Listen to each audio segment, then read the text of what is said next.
Well, my name is John Renner. I am an EVP here at Marketsmith, and I'm the general manager of Brushfire. We are so happy to have so many of our esteemed clients, colleagues, and friends here with us today. We understand how busy you all are, how hectic life can get, and of course, after waiting for 3 months for rain, it finally decides to rain today. But we thank you for being here and gifting us of your time. We know that it's precious to you. That said, we think what we put together here is the first in a series of conferences where we are going to bring you all relevant, timely, and actionable information that will help us all be better and smarter marketers. In a world that isn't slowing down, it's important that we keep up with the pace of what's going on outside of our four walls, driven by technology. And a special heartfelt thank you to our distinguished panel of speakers today who are going to make us smarter today. We thank you for your time and your treasure and for the generosity of your spirit. We're also excited to share a little bit of information of our own with you this afternoon, and we'll get to that after our speakers have had a chance to illuminate us. As you know, the theme for today is technology is the new creativity. And that is a mantra that we here have adopted and we believe is going to be the future of advertising and marketing. We'll talk a little bit more about what that means later. But as marketers, we know that technology has changed and has forever changed the way that we go to market, the way that we plan, the way that we engage our consumer. And it has changed rapidly. I mean, if you look at this little device that none of us can tear our eyes or hands away from for more than about 5 seconds, this is the tip of the spear. This is going to be dominating the conversation until the next technological marvel comes across. And oh, look at that, Pokemon Go. Look at that. Actually, funny, but if we think we're not competing with the likes of a Pokemon Go, we need to think again, because that's the world in which we live in. It's hard to imagine life 10 years, planning 10 years, even 5 years ago, before the introduction, before the proliferation of cell phones. And for those of us who are old enough to remember what life was like before Al Gore invented the internet, back when we were dealing with carrier pigeons and quill and ink.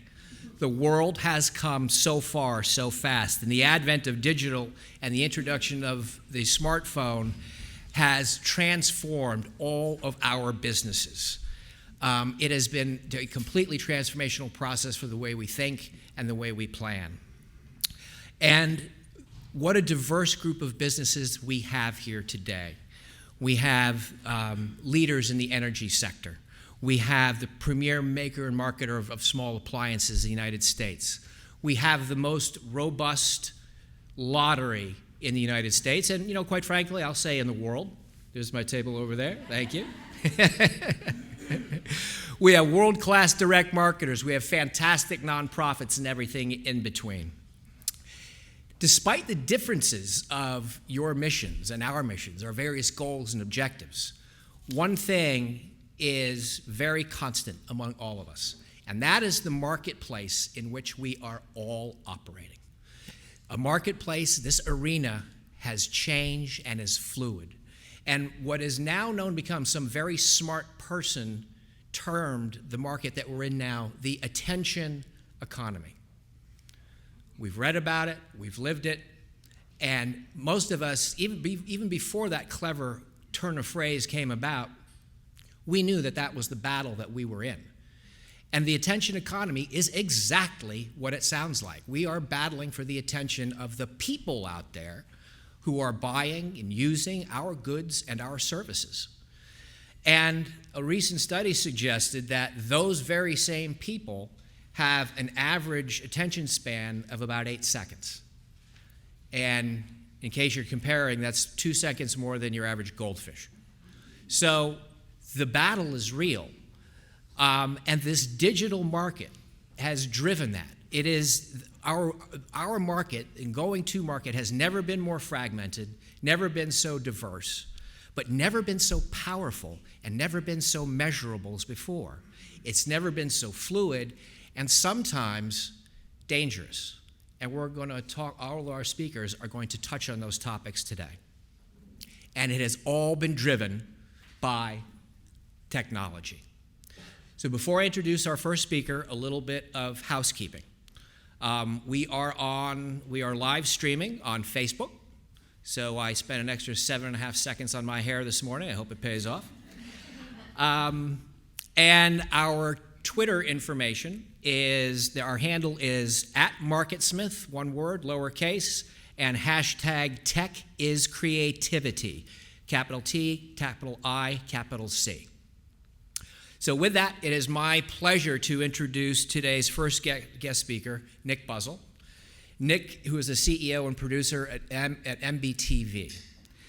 Nick's a successful entrepreneur, producer, and media executive with a passion to create innovative media experiences across multiple platforms, which led him and his partners to create the next generation media company, NBTV Studios.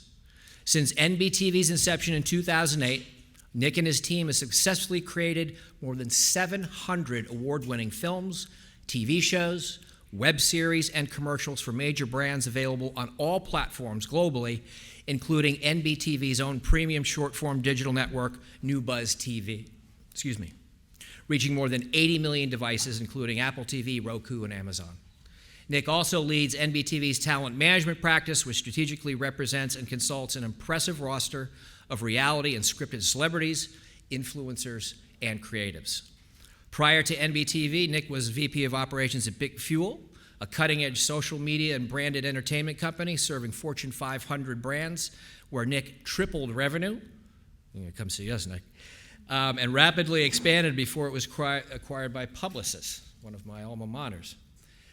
Before Big Fuel, Nick ran operations at NBC Universal's digital studios, which developed and produced more than 100 shows, including the incredibly successful Bravo's Watch What Happens Live with Andy Cohen. There's always something going on there, which he produced. Nick is also involved in philanthropy and in various organizations. He serves on the advisory board of the Banff Worldwide Media Festival, SOS Children's Charity, and has been a featured speaker at South by Southwest, NatP, Adweek, Internet Week, and various film festivals. It is my pleasure, ladies and gentlemen, to introduce Nick Buzzell.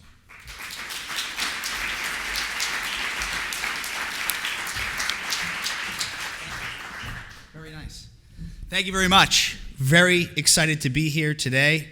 I want to thank Marketsmith, Monica, Kathy, Jill, the entire team. I'm excited that everybody showed, given the weather. Plus, John really set it up great because now I don't have to talk about how mobile is ruling the world. He already covered that, so we're checked there. But what I want to talk to you about today, and I know that we have a combination of marketers, agencies, and thought leaders, but what's incredible and what's happening is probably what I would say is as pivotal and as paramount as the beginning of broadcast and cable television, and as disruptive as anything we've ever seen. Information is at our fingertips. Attention is at its rarest form. Everyone who is marketing something and wants to sell something needs to get the buyer to do that. The days of watching a commercial, getting in your car, driving to the store, remembering that commercial, buying that product, coming home, using it, and repeating are pretty close to over. Everyone today is looking at what does it mean to tell their story. There are a lot of stories out there. What we do at NBTV is really about creating not only an entertainment-first, story-driven approach, but also that path to commerce. So to me, when you look at the over-the-top space, and for those of you that aren't familiar with the over-the-top space, that's something that is basically everything but your cable box. That's your Apple, that's your Roku, that's your Amazon Fire, that's your smart TV. Now you have a remote, you have a lean-back experience. You want to go home, you want to watch something. You've got your mobile device, which is your on-demand, on-the-go experience. You can click, you can get directions, apparently today, as I learned, you can't have a conference call and use Waze at the same time and not go back over the same bridge you just came off of. But the idea is that you now have the fastest mechanisms available to you to buy what you see. But yet we're still in a marketing universe that people are not marketing that way, brands are not marketing that way, consumers are not receiving the messages that way, and the ones that are seem like they're really far out, right? It's really advanced in this idea. So within the over-the-top space, we're extremely focused on creating that path. Click and buy. It's that simple. I watch it, I want to buy it, I can add it to my Amazon cart, I can add it to my Walmart cart, I can add it to whatever retail cart I have, and if I'm in a metropolitan area, I can get it in 2 hours. If I'm in a rural area, I can get it in a day. But the idea is we've now taken that last 10 feet and brought it down to a few inches. But what's important is when you think about this and you look at all the major brands, Pepsi, Red Bull, Marriott, they're all developing their own original studios. And what we have found is that if you're really willing to double down and you're willing to invest and you're willing to be consistent in your investment and you're willing to grow that, it may make sense for certain size brands to build their own content studio. Red Bull is probably the best example. But one of the things that came out of the Red Bull case study, if you will, is essentially they picked a lane and they owned it. They said, we're going to be the brand that is associated with extreme sports. They essentially put their money where their mouth was. They invested in that. There were ups and downs to that investment, but they continued that investment through until it became part of their bottom line. I don't know the exact number, but what I've heard is almost a third of their bottom line today is coming from content, which is incredible because they're a beverage company. But the thinking now becomes almost what's old is new again, back in the days of brought to you by, presented by, uninterrupted commercials. We can all agree, and we're all in the business so we can be frank with each other. When you're watching a YouTube video and you have a 30-second or a 15-second pre-roll, what are you doing? You're clicking skip. You want to get rid of it. You want to get rid of it as fast as you can so you can get to what you came for. When you're watching television, with the exception of the Super Bowl maybe, you're watching a 30-second spot, you're on your phone, right? Texting, checking on your kids, checking on what's going on. Maybe you go to the bathroom, maybe you go get something to eat, but you're not consuming this content in the same way. You're not looking at that spot going, oh, that's a really compelling set of product requirements, and wow, I think that's a great price, but I'm going to get that, right? But what I think is really impressive about Marketsmith and their thinking, which is really so poised for the future, is that they're experts in direct response. And in a lot of what we're saying here is direct response in the OTT space is really the new norm. The OTT space has no barrier. It allows you to build a direct connection with your consumer. So you don't have 10 different layers of middle people or agencies or distributors or big TV networks that are, bringing a premium to what they're giving you. You are now able to look at the data directly, you're able to sell the product directly, and you're able to engage directly. So being in the visual business and wanting to show you what I mean, we actually created a series for marketers by marketers. It was called Above the Clutter. And what I want to do is show you a quick clip of what that is, and then I want to talk a little bit about why we did this and the results. Cool? Marketing is defined as the action or business of promoting and selling products or services. But this isn't another case study. Instead, we're going to take you on a story-driven journey. Except the story isn't about those said products or services. No, because that would be a brochure. This is us giving ourselves permission to make the story bigger. Because if there's one thing that's certain, it's that the purchaser won't buy what you do, they'll buy how you do it. So we're here to talk through those stories and meet the innovators, the creative thinkers, and the pioneers who are inviting instinct and innovation into an old-fashioned world cluttered by statistics and research. Our talks will take us worldwide, from the do-it-yourselfers in aisle 3 to the fields where tradition grows. This conversation will be unfiltered, unbound, and decluttered. Because if we sit around and wait for another case study to be dissected and sliced, unfortunately, we'll be too late. So join us for an insight into a world that hasn't been explored like this before. You're invited to lean back, listen, share, and be inspired. I'm Pete Kranick, and this is Above the Clutter.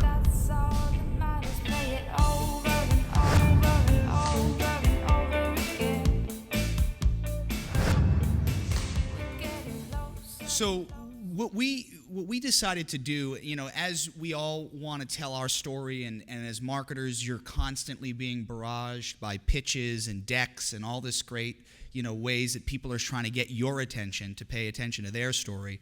We said, what would it be like if we did a deep dive on the world of a CMO? What's it like to be a CMO of a major brand, Home Depot, the Grammys, the St. Louis Cardinals, who we'll see in a second?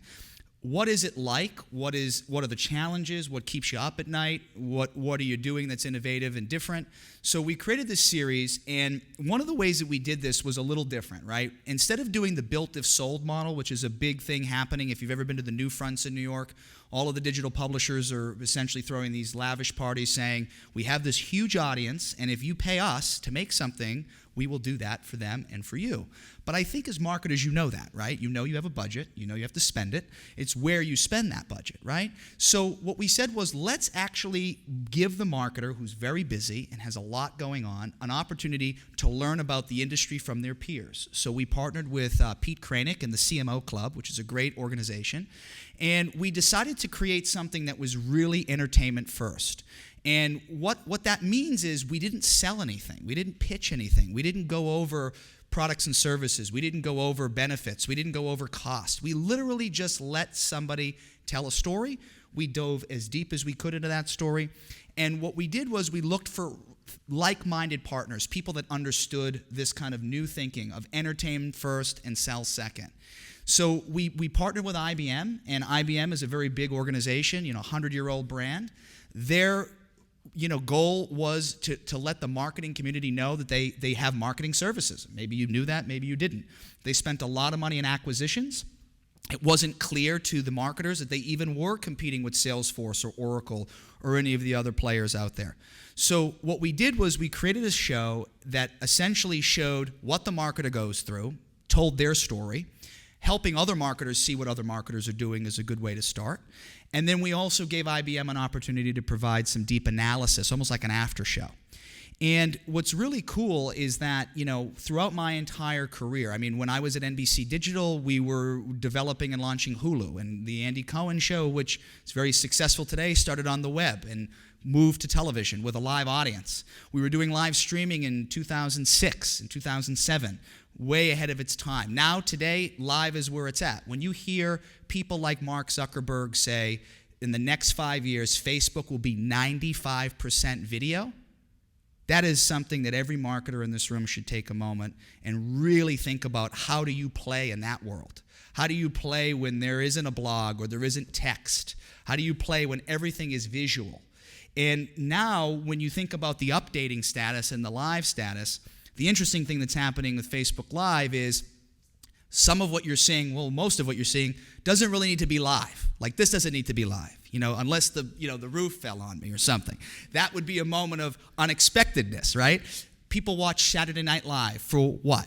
To see what happens, right? You don't know what's going to happen. Somebody could crack, a guest could appear, there could be some kind of awesome gaffe that then becomes the day. The news. But the idea here is that live is relevant to action that is taking place and that people want to participate in. Recorded and scripted and elements that are all outside of that give you time to tell that story. But the same things still apply, right? It becomes a bit of a commodity. When people say, hey, my kid went to film school and they have a camera and they can just shoot it, right? Sure, they can, and that's a particular type of video versus House of Cards or Orange is the New Black, which is a higher production value, scripted narrative series. But when you think about Netflix and you think about NBC and you think about all the media companies and the recent announcement of AT&T and Time Warner attempting to merge, you think about a convergence that's happening at a speed that should in some cases have happened earlier, but is happening now. And now you've got telecom, you've got technology, and you have foreign money coming into Hollywood, and you have that money driving the experience, and you have that money driving what content is made. And then advertisers are coming in at the top of the funnel, so to speak, to buy into that. Now, as an advertiser, you're buying into that at a premium because someone else took all the risk. Someone else made the script, someone else hired the crew, someone else put the money up to deficit finance the show. But the thinking then becomes, what if you were at the part of the funnel that allowed you to participate in the upside?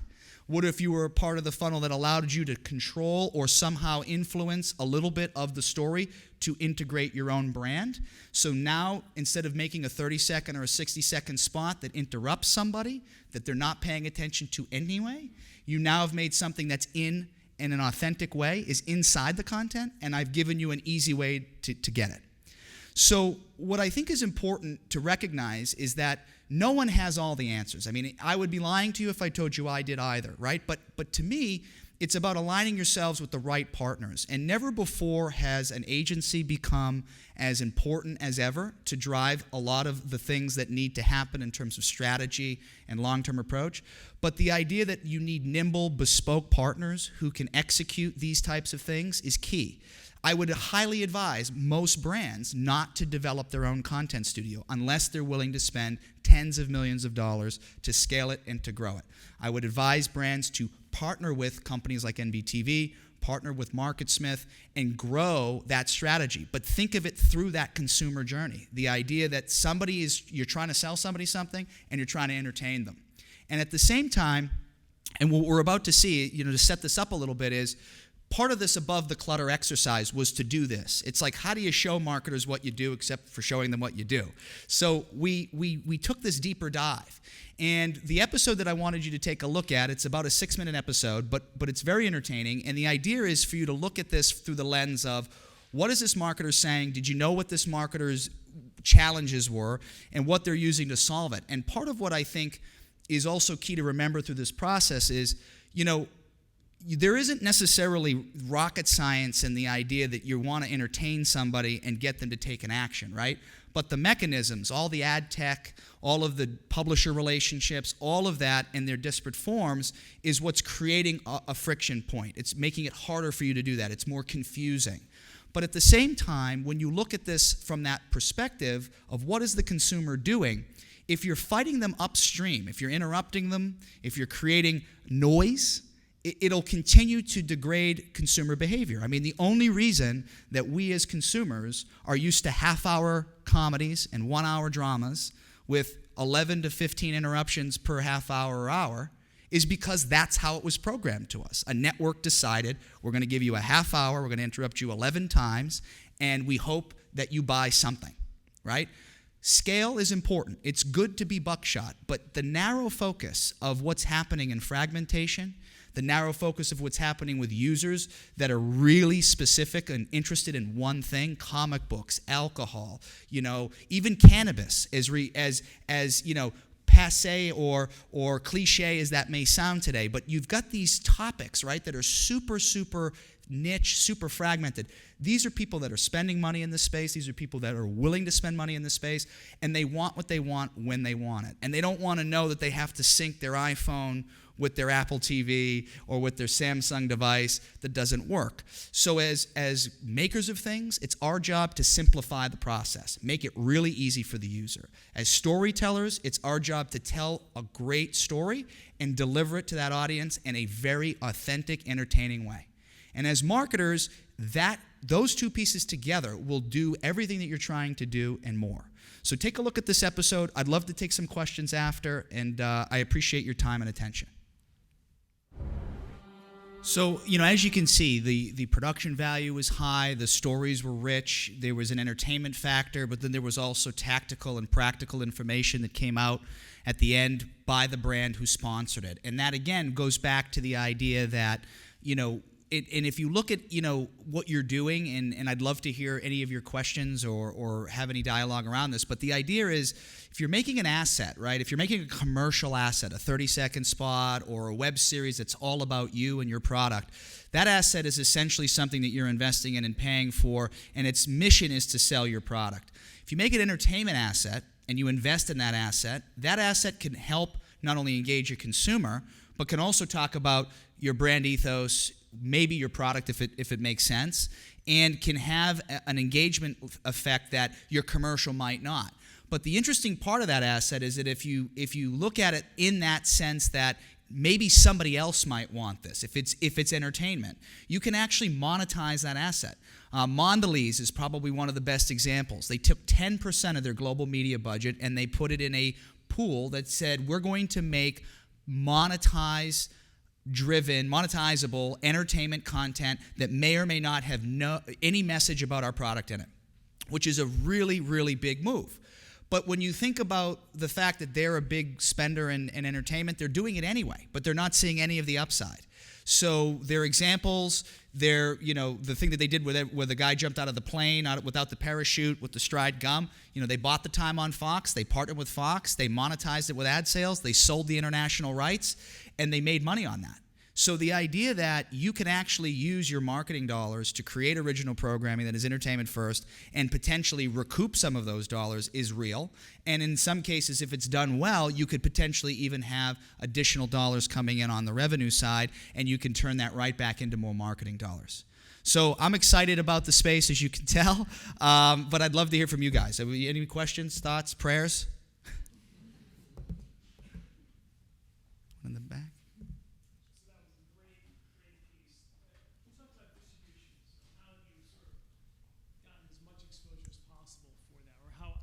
Leveraged it. Yeah, so what we've done with that is we take a very traditional paid, earned, and owned approach to everything we do. So paid, obviously, were our partners like Ad Age and DigiDay and PSFK. In this particular show, our target was marketers. So knowing who your target audience is very helpful in being able to drill down into where you spend your paid dollars. Earned in the sense of buzzworthiness and PR and people watching this at conferences. We toured this around the country earlier this year as part of a whole conference track. So we did BAMF, we did NAPD, we did South by Southwest, we did a variety of events where we could have an open dialogue about what we had learned. And then the owned channels were IBM's channels. And another partner of ours was BBVA Compass Bank, which happens to be the official bank of the NBA. There, when you look at this, on the high end of the spectrum, like a Walmart or a Target, they have in-store TVs. They have point-of-display TVs. They have a large social following. Brands that have that kind of following should look at that audience as essentially an owned audience, an audience that they could then entertain and they can actually serve content to. And in other cases where a brand might not have giant millions of followers, the almighty word which is forbidden in my office is influencers. Everybody with the influencers, right? We're going to pay somebody to pretend they like our stuff because they have an audience. But at the end of the day, all of the influencers, when you really talk to them outside of the monetary side of this, say, my audience knows when I'm selling them something. And a lot of times a brand hires the influencer to do what they want, which is get to those people. But at the same time, they also tell them how to do it. So part of the owned asset is to leverage your audience and to create a clear path to your story, but also to let the audience consume it in their own way. Let your influencer or your talent do what they do best, and try not to interfere. I know it's hard, but it's you got to let nature take its course.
Yeah, it's a good question.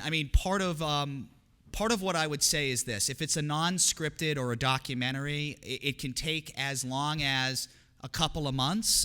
It can take up to a year depending on the subject matter. If it's scripted, there's more control, and you can actually create that in shorter amount of time. So our run time usually is about a 20 to 30-day development cycle with a pre-production process and about a 30-day implementation, and then about another 20 to 30 days to essentially execute and get it out to the world. So I would say a good rule of thumb is about a 60 to 90-day window, depending on the complexity of what you're doing. And if you want to go big on certain things, I mean, we're in conversations with brands about always-on content and releasing content every day. I mean, that's a different cycle than, hey, I want to do a 12-episode series and release it over 12 weeks or all at one time. But one thing I think that is important to mention here, and this will probably raise a few eyebrows, but I'll be candid. It's like, I talk to all these really big brands that spend a lot of money in marketing, and you say to them, well, you're spending money in print, you're spending money in digital, you're spending money on television, you're spending money with media.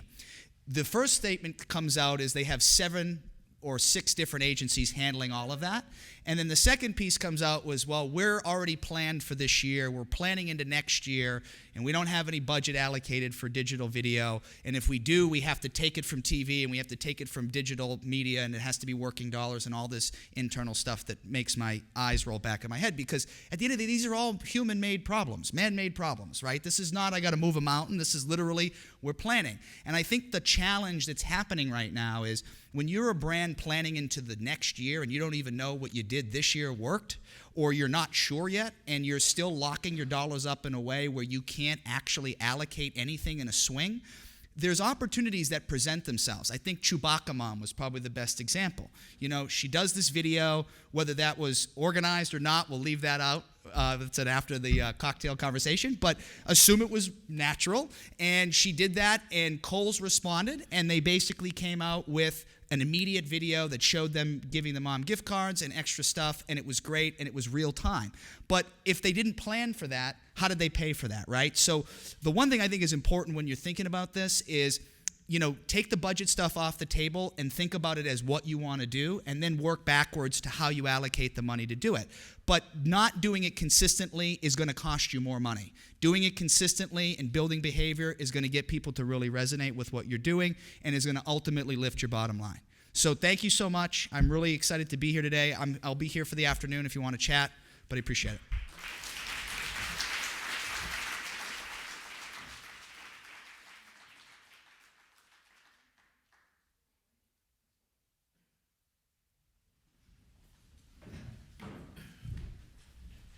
Thank you, Nick. That was terrific, and what a great example with Chewbacca Mom. You know, there's some clients that we have worked with in the past, or I've worked with in the past, that actually set aside 5 or 10% of their budget ahead of time, knowing that the opportunities like a Chewbacca Mom may present themselves. So some more food for thought. Our next speaker is Jerry Hugg, the CEO of Ceto Mobile, somebody that we know very well. We do a lot of they are a strategic partner of ours for a number of different clients. And interesting to hear this week that PepsiCo announced that they do not want to hear or see any sort of marketing plan that does not have a significant mobile component. So they have thrown down the gauntlet to all of the agencies that they work with, saying, we know mobile is the future, you need to get on board. So let me introduce Jerry and talk a little bit about him. Jerry brings an inspired vision along with extensive hands-on experience in the mobile and financial industries. Prior to the last 3 years as EVP of Corporate Development at Ceto, he was Executive Vice President and Chief Strategy Officer of Wireless Retail, Inc., a $400 million wireless services company which helped pioneer the in-store model for selling mobile phones for wireless carriers in large national retailers.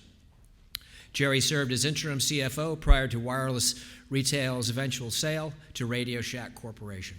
Prior to Wireless Retail, Jerry was managing partner of Redwood Partners, an early-stage merchant bank and advisory firm that focused on providing early-stage capital and executive management technology, media, and telecom businesses. This is the really cool part. Jerry was also a member of the Penn State 1986 National Championship football team.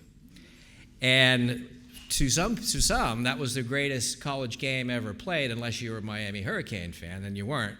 But Jerry, I had money on that game, and I just want to thank you. 30 years later, you helped me put a down payment on a car, so I appreciate that. So, ladies and gentlemen, without any further ado, Jerry Hug.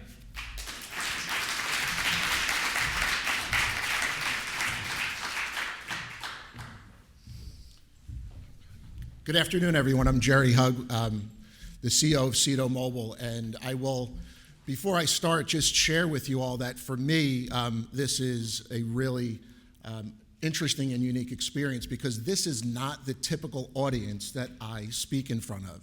So as you probably realized when you heard my background, I am not a marketer. I'm actually an operator, and my background is not in marketing or advertising. It's actually in corporate finance. So when Monica called and asked if I would come and present and talk about mobile and how mobile is changing the landscape from an advertising perspective, I said no. And she called back and said, no. I said, well, why don't you have one of the sales guys do it? They're much better than me. They're really smart. They can present very well. And I think that's your better choice. And she called back and said, no, we'd really like you to come and present. So she is persistent, as we all know. Thus, here I am. So it's a pleasure to be in front of this audience. Today, really, what I would like to accomplish is to share with you some of the insights and unique capabilities of mobile, right? So we all know and understand how this device is changing the world, right? Mobile is now ubiquitous. It is always on. We are all woefully addicted to our phones, right? The sad statistic is that 76% of all people, when they wake up in the morning, the first thing they do is check their phone, right? Crazy. And if you understand what happened this week with the announcement of AT&T acquiring Time Warner Cable in the largest merger acquisition deal that's been announced in the last 5 years, Randall Stevenson, who's the CEO of AT&T, said it's because of this device. They're buying Time Warner Cable because AT&T now realizes that they can no longer be what they call the dumb pipe, just the carrier delivering content to the end user. And ultimately, what we've just seen is that the content is king. So the deal is going to be talked about. It's going to be scrutinized. In my humble opinion, I think it's very forward-thinking. I think it's a huge bet that AT&T is making. I give them a lot of credit for being so bold in their vision and understanding how consumer behavior is changing. So with that said, I'm going to talk a little bit about mobile. I usually speak, as I said, in front of different audiences. So as the CEO of a publicly traded company, Cedo, we're public. We trade on the NASDAQ. We listed August of last year. We are the only publicly traded mobile advertising company as of today. So I spend a lot of time talking to analysts and investors, and I ask questions that I hope are a lot different than what I'm going to get today, because they're usually talking about our financial projections and our margins. So I'm excited to have a different dialogue. I do prefer to have a dialogue. So as I walk through this presentation, just feel free to raise your hand, and as a question comes to mind, I will do my best to answer it. So I'm going to share with you a little bit about mobile advertising, specifically how mobile is reshaping local advertising as relates to what we do. I don't want this to be a Cedo commercial, so I will tell everyone we do have competitors in this space. We compete with a company called XAD. We compete with a company called Verve. But I will take you through some of the secret sauce behind what we do, and I'm willing to bet that some of you may find what I'm going to share a little startling.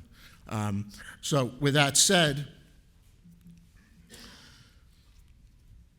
so it used to be easy to reach consumers at a local level, right? Consumers had their traffic patterns, they had their behaviors, and there were different ways that we or you all as marketers and advertisers would try to reach that consumer to engage them in some form or fashion. So obviously local radio, coupons, direct mail, that has all been blown up by mobile. And the reason is because of what I just alluded to, is that consumption is radically changing. So if you look at consumption today, mobile is now more than 50% of how consumers are consuming media on a daily basis.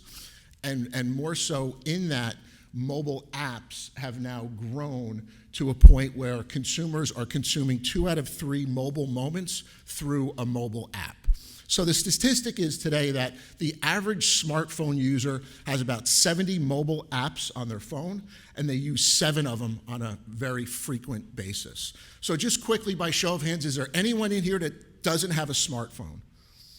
Don't be embarrassed. I think I saw a feature phone in here somewhere when I was walking around. So as you think about how we engage with our phone, and we want mobile moments now, it's no longer time efficient for us to type in a website into the mobile browser. So we want what we want as consumers, and we want it now. Hence, the proliferation of our interaction with mobile apps. I think this particular slide, for those of you in direct marketing, is really, really interesting because it just shows how early we still are in mobile advertising. So this is Mary Meeker's slide at Kleiner. Mary's a very famous analyst that works from Morgan Stanley, and she puts this one slide out every year. And what it shows is the time that consumers are spending on consuming media amongst various platforms, and the amount of budgets that are being presented to reach those consumers. So as you can see in the middle, television, it's fairly well aligned, consumption versus ad spend. Same thing with radio and internet, but where the disparities are radically different are in print and mobile. So you have print consumption decreasing, ad spend, marketers are still spending 16% of their budgets trying to reach consumers through print. And conversely, mobile consumption is increasing at a much rapid pace, and advertisers are not keeping pace with that. So therein lies the opportunity. So I'm going to talk a little bit about location-based mobile advertising and step back for a second and actually just define that for you. So if you think about mobile advertising, there's 3 categories of mobile advertising. You have mobile search, which is dominated by Google. You have mobile social, which is dominated by Facebook, but then you have Pinterest, you have Twitter, you have Snapchat. Then you have mobile display, which are companies like Yelp that are putting display and Yext within a news feed or a content feed. And then within the mobile display category, you have an emerging category called location-based mobile advertising. And that's the category that we in CEDO operate in. So as mobile has grown, what's happening now, and as we're getting more data from our customers, the power of location is becoming more prevalent, and our ability to understand your movements and patterns and apply that to logical, thought-provoking advertising campaigns is really the foundation of what we at CEDO do. So I'm not going to spend more time. I think we've talked about just how much time we spend on our mobile device. But what's interesting, and that is there's still 80% of all purchases today are made in store, right? So, the old adage of Amazon's going to rule the world and brick and mortar's dead, that's not anywhere near close to happening. So 80% of purchases today still happen in store. So you need to think about, as you incorporate mobile into a campaign, is how do I influence consumers and get them to do what we want at the point in time that is ideal to capture their attention. So now we're going to get into a little bit of the secret sauce of how this all comes together.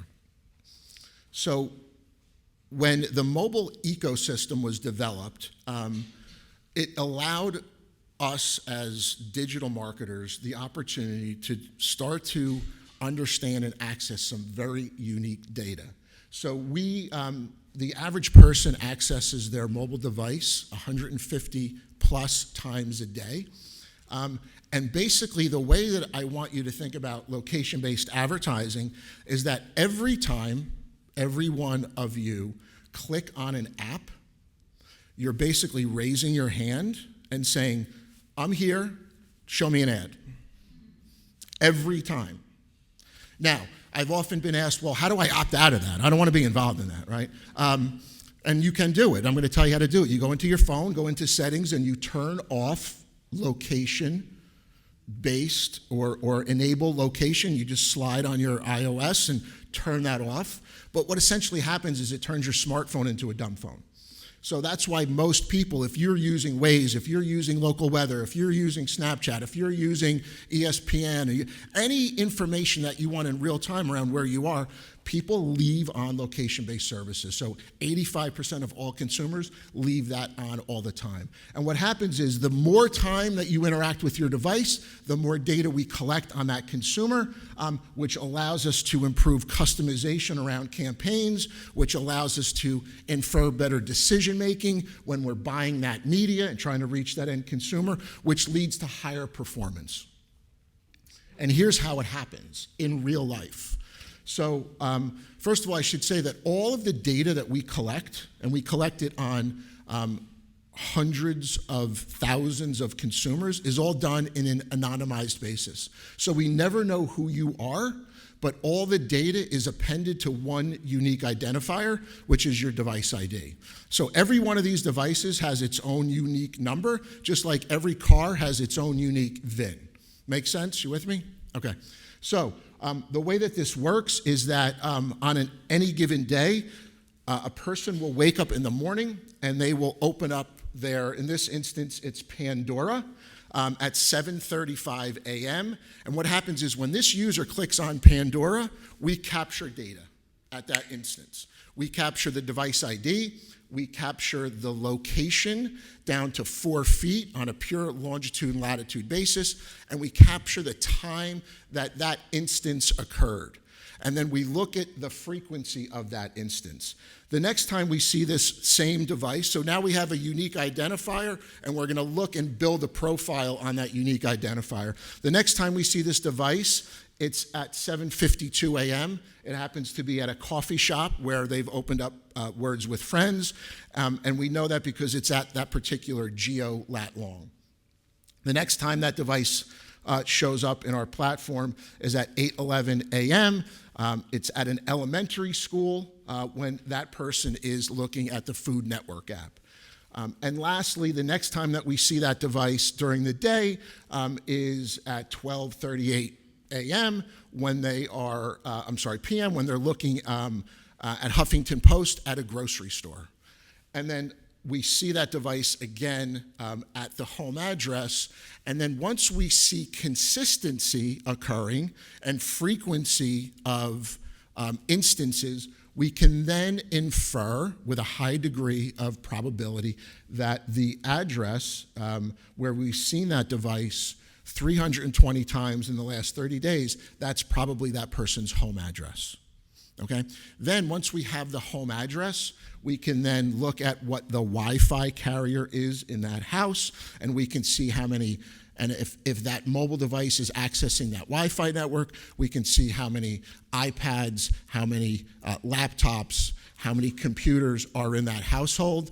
And then ultimately, where this is all going is that this is now going to be on everyone's wall, because this is a smart TV. A smart TV is nothing more than a smartphone that's just bigger, right? It's going to have a unique IP address. It's going to have data that and transmit content over the top. It's going to have mobile apps, and that is all coming faster than we can all imagine. So what winds up happening is that we start to access all of this data, and we're just ingesting all of this data. And we take that data and then we start to build a consumer profile. Remember, we don't know who you are, but we know that your device ID is 786541. So we take that device ID and we understand what your home address is, and then we can take all of our first-party location data, because we at CETO believe where you go tells us an enormous amount of who you are as a consumer, right? Your movements, your patterns tell us a lot about what your likes are, what your frequencies are, what your shopping behaviors and habits are. And then we take all of that first-party location data, and then we append it with other third-party data with companies like Axiom and LiveRamp. So we'll take that and we'll look at household data, we'll look at demographic data, we'll look at psychographic data, we'll look at income. And what winds up happening is that we now have a pretty complex and unique profile on who device 786541 is. So we think that that person is a female between the age of 35 and 44, who is Caucasian, who lives in the zip code 10028, has an average household of $220,000, that's college educated, owns their own home, and has been there for more than 7 years, is married, and has 2.5 children, right? So that's the level of granularity that we can get into in building a profile. Yes, sir? The demographic profile, that's speculative, but do you have anything of its accuracy? So there's two types of data. There's probabilistic, and then there's deterministic. So the demographic data is a probabilistic component of that data set. We can't determine with an 100% level of accuracy because, again, we don't know who that person is. We are inferring, right? So then what happens is that unique profile gets incorporated or gets put into our audience segments. So at CETO, we have about 2,500 custom audience segments.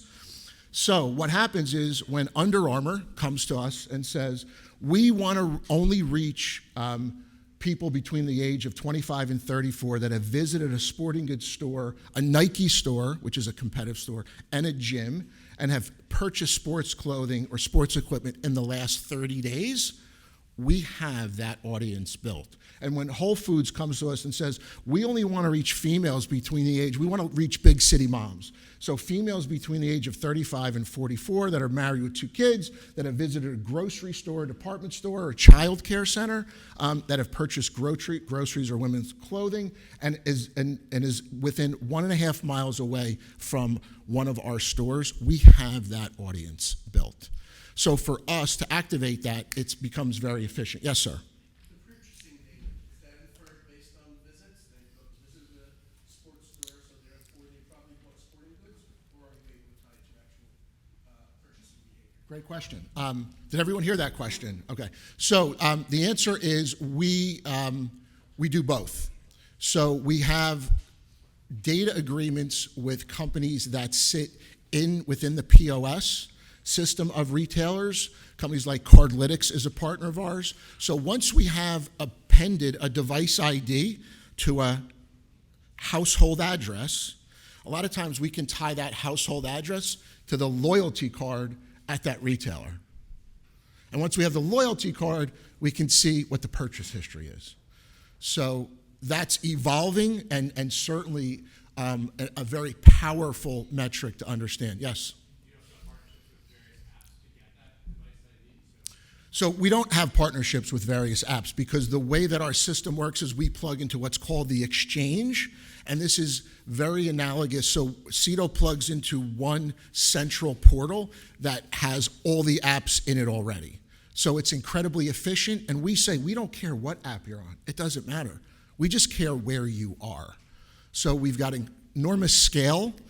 It's not like Facebook where you have one app that you need to be in Facebook and that's how they follow. So we will understand because where you go and what you do because we're integrated into more than 250,000 apps.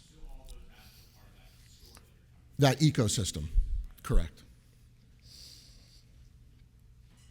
And so what we then do is we apply our methodology and we incorporate strategies like behavioral targeting. So we're going to target, customers that have visited a certain location and try to redirect them to another location. So we work with some of the organic grocers. We work with one in particular, and the way that we work with them is that we geo-conquest, which is a fancy term of which is we try to redirect some consumers that are at their competitive locations.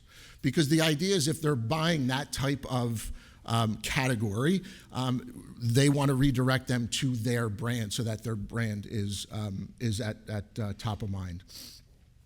I think of note, what's really interesting is that this whole premise of cross-device targeting.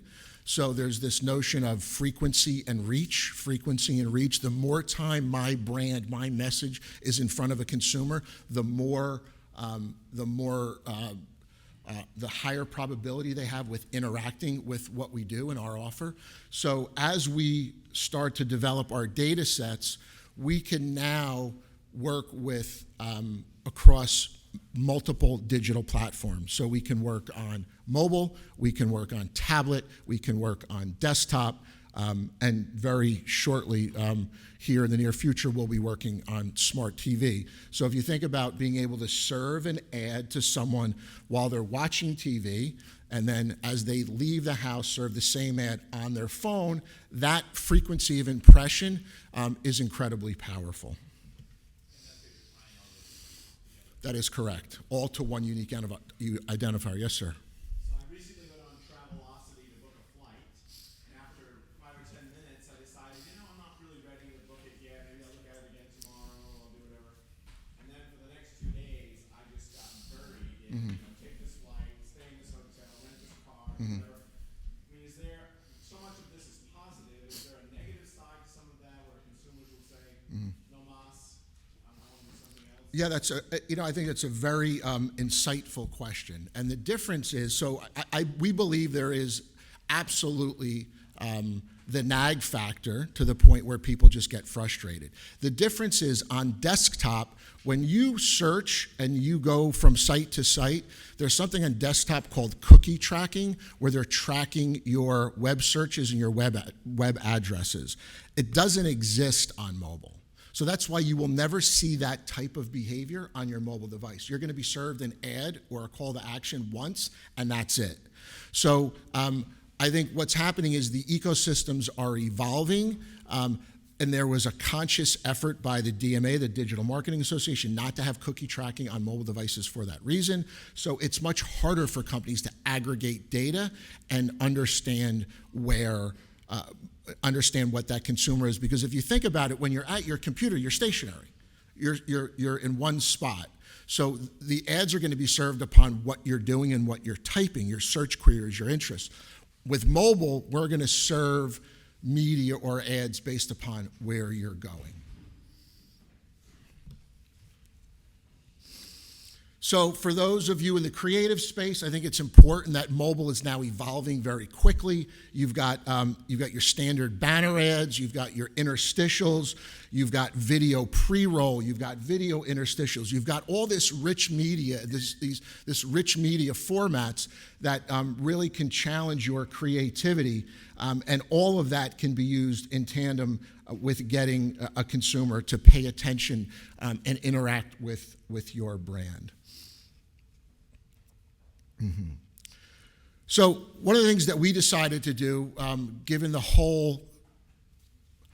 topic of transparency as it relates to advertising, right? The famous saying is, I know what 50% of my advertising works, I just don't know what 50%.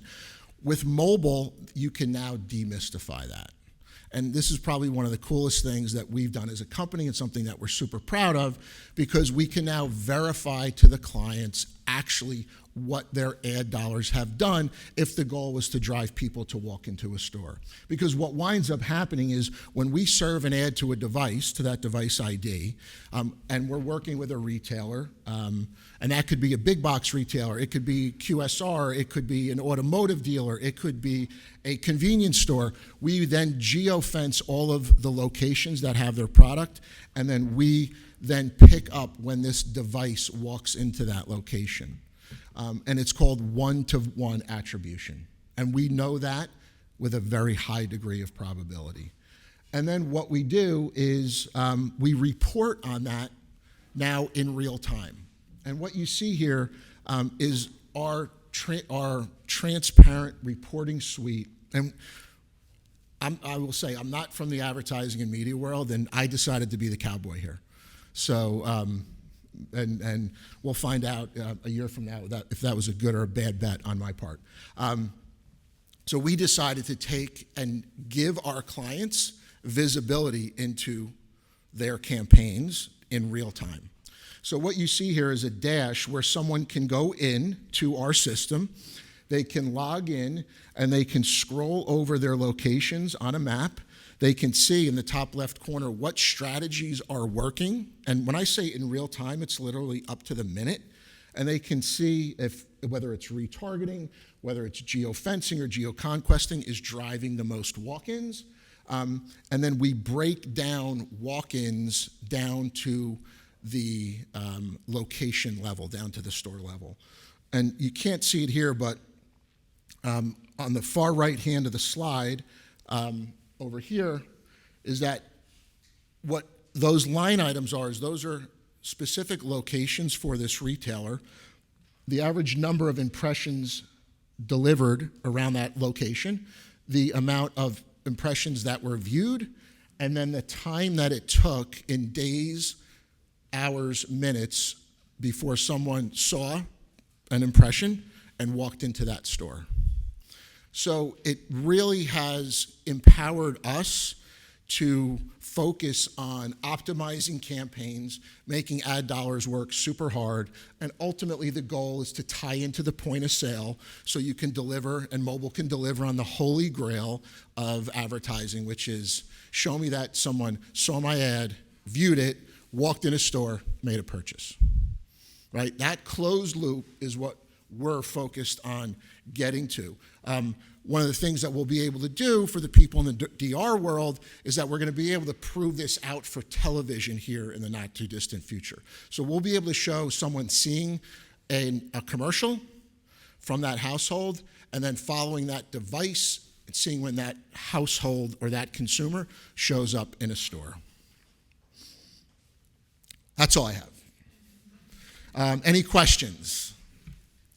Yes, sir. So on that last one you just showed where you said you can connect the serve and ad to the walk-in, do you guys also have the capability to, like, I'm in the aisle, I'm already in, and you serve me? Yes. And that to that, Yes. whatever that linear foot. Yeah, so there's three primary strategies that we look at. We look at something called fencing, which is we can take a location, we could take a store perimeter, and basically what we do is we drop a pin on a map, and we just, in our ad serving platform, we just create the radius of that store. And we say anytime a device crosses within that radius that meets the criteria, we're going to serve them an ad. So that's really getting very granular at the point of purchase and directing that behavior.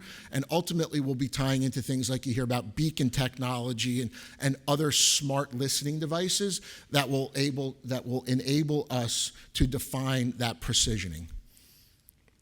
Yes, Monica. I probably don't need this, but first, Jerry, I made my persistence paid off. You were absolutely fantastic speaker, so thanks. thank you very Thank much you. for being Thank here. you. That's very kind of appreciate you. that. And not only do I think that, I'm hearing from people who are seeing you on Facebook Live and who think you're doing That's great so too. scary. So, Exactly. Just, in our world, data today and the way we ingest data is we have to be as current as about every 6, just slightly short of 12 months. There's a new data way of visualizing something and that we have to improve upon. How quickly is your world moving in terms of advancements? Like what you're showing us today, when will that be outdated? So one of the things about being the CEO of a company in mobile advertising, it's so incredible because our world is moving at such a fast pace, right? But on the other hand, it's incredibly daunting Because if I spent my time just reading either the Journal, the Times, or the FT on all of the activity and then all the digital publications every morning that talks about the advancements and the proliferation and all of what's going on in our world, literally I wouldn't have time to go to work, right? So what we're seeing and what we're sharing with you here is that we've kind of applied Moore's Law to what I would say the reporting and the transparency. So I think we're way out in front of others in the space, and I think they're going to be forced to catch up, right? Because a lot of the dialogue coming out of the industry, the advertising industry, is the lack of transparency between clients, agencies, right? Everyone wants to demystify the black box. Where's my money being spent? What am I getting for it? Show me the return on investment. And mobile allows you to do that. Digital allows you in many ways to do that. And for all of you that are working with folks and agencies, challenge them to help you understand your data and use your data to better target your audience. I mean, if we wanted to say, use the St. Louis Cardinals, for example, and they wanted to say, hey, we want to serve everyone an ad that was at the game on Friday night. So when they leave, if Ford is the vehicle of choice for the St. Louis Cardinals vehicle partner or auto partner, we can actually do that. Mobile, we can geofence the stadium. Every time someone's interacting with their phone, we can lift those device IDs, and when they leave, we can retarget them with a Ford ad, and then more importantly, we can see if those devices show up in a Ford location. Like, mobile is so empowering, but you need to understand and educate yourself on how to use it. Because I will tell you, we work with brands as small as a local healthcare facility to McDonald's, Toyota, American Express. This is a new category. Location-based mobile advertising, it's a new category. And it's complex, it's hard. I mean, I'm still learning. I learn from our sales force every day. So it's challenging. You've got to stay on top of it, and you've got to communicate with your partners and your advisors. Anything else? Yes, sir. Yeah, absolutely. Absolutely. Without question. I mean, that's something that's very tangible. His question was, are we seeing success with people that don't need to drive people to a brick and mortar location? And my answer is yes, because if you're looking to develop brand awareness, think about the logical audience that would interact with your brand, and then go challenge someone to give you and hand you that audience. Because it's there. The capability exists today. The days of us putting out an ad and hoping that someone sees it, that it's relevant to their world, I like to say we're reverse engineering the advertising experience, right? We now have the audience first, and now we're going to go out and find campaigns that are relevant to that audience, versus putting up a bunch of content and hope that an audience interacts with it. I'm done. But I'm here, and I'll be happy to answer any questions. Monica was giving me the cut, so thank you all. I really appreciate it.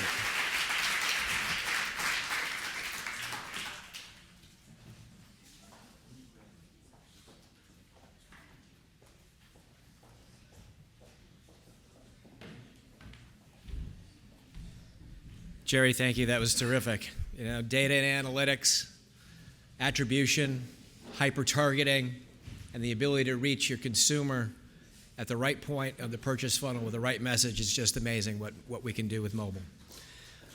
Before I introduce our next speaker, a little bit of housekeeping. We just want to let everyone know that Andrew Willett from Synchronos unfortunately could not be here today. However, his presentation on location-based media can be found in the thumb drives that we are going to send everybody home with. Again, our Twitter information, which I bollocksed up the first time, so forgive me. The handle is @Marketsmith Inc. and #TechIsCreativity, capital T, capital I, capital C. So I'd like now to introduce John Lusich, who is the CEO of Network Security Group. Yes. Just before we bring on John, Yeah. Jerry just wanted to do one more thing. Oh, sure. So, can't get enough of this guy, right? Sorry. No, no problem. I certainly don't want to overstay my welcome, but I promised Monica I would do something and I forgot. So I'm back here. And really what I wanted to do is I just wanted to let you all know that we're so thrilled to be part of this event, and we at CETO absolutely have philanthropy in our DNA as a company. There's several companies that we work with and sponsor, and that's for another date and time. But I have a check here that I wanted to present for Bring Dinner Home, which we think is a fantastic organization, and we sponsored it last year, and we do a little more this year, and we're going to do a little more next year, because we think that what that does for families and homes in need is really is a fabulous organization. So we're happy and proud to be part of that. Thank you very much.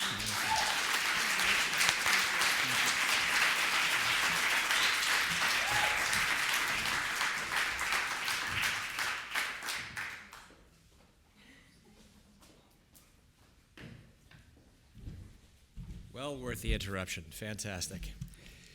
And thank you, Jerry. And thank you, CETO. So, John Lusich.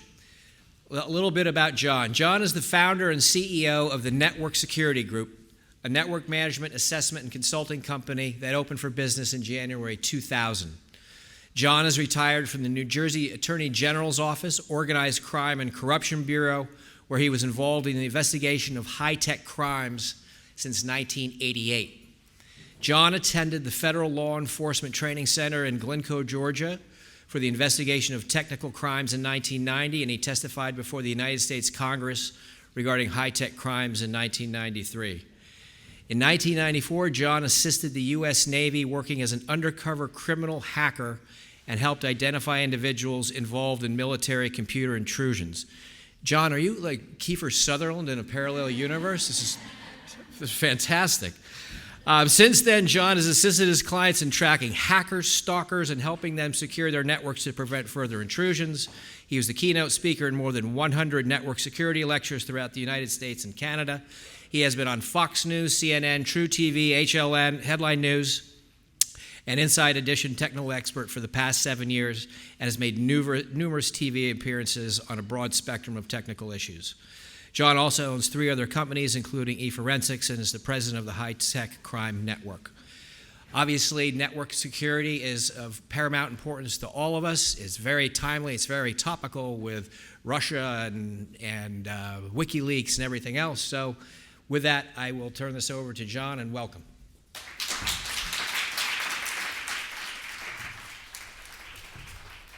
Can you get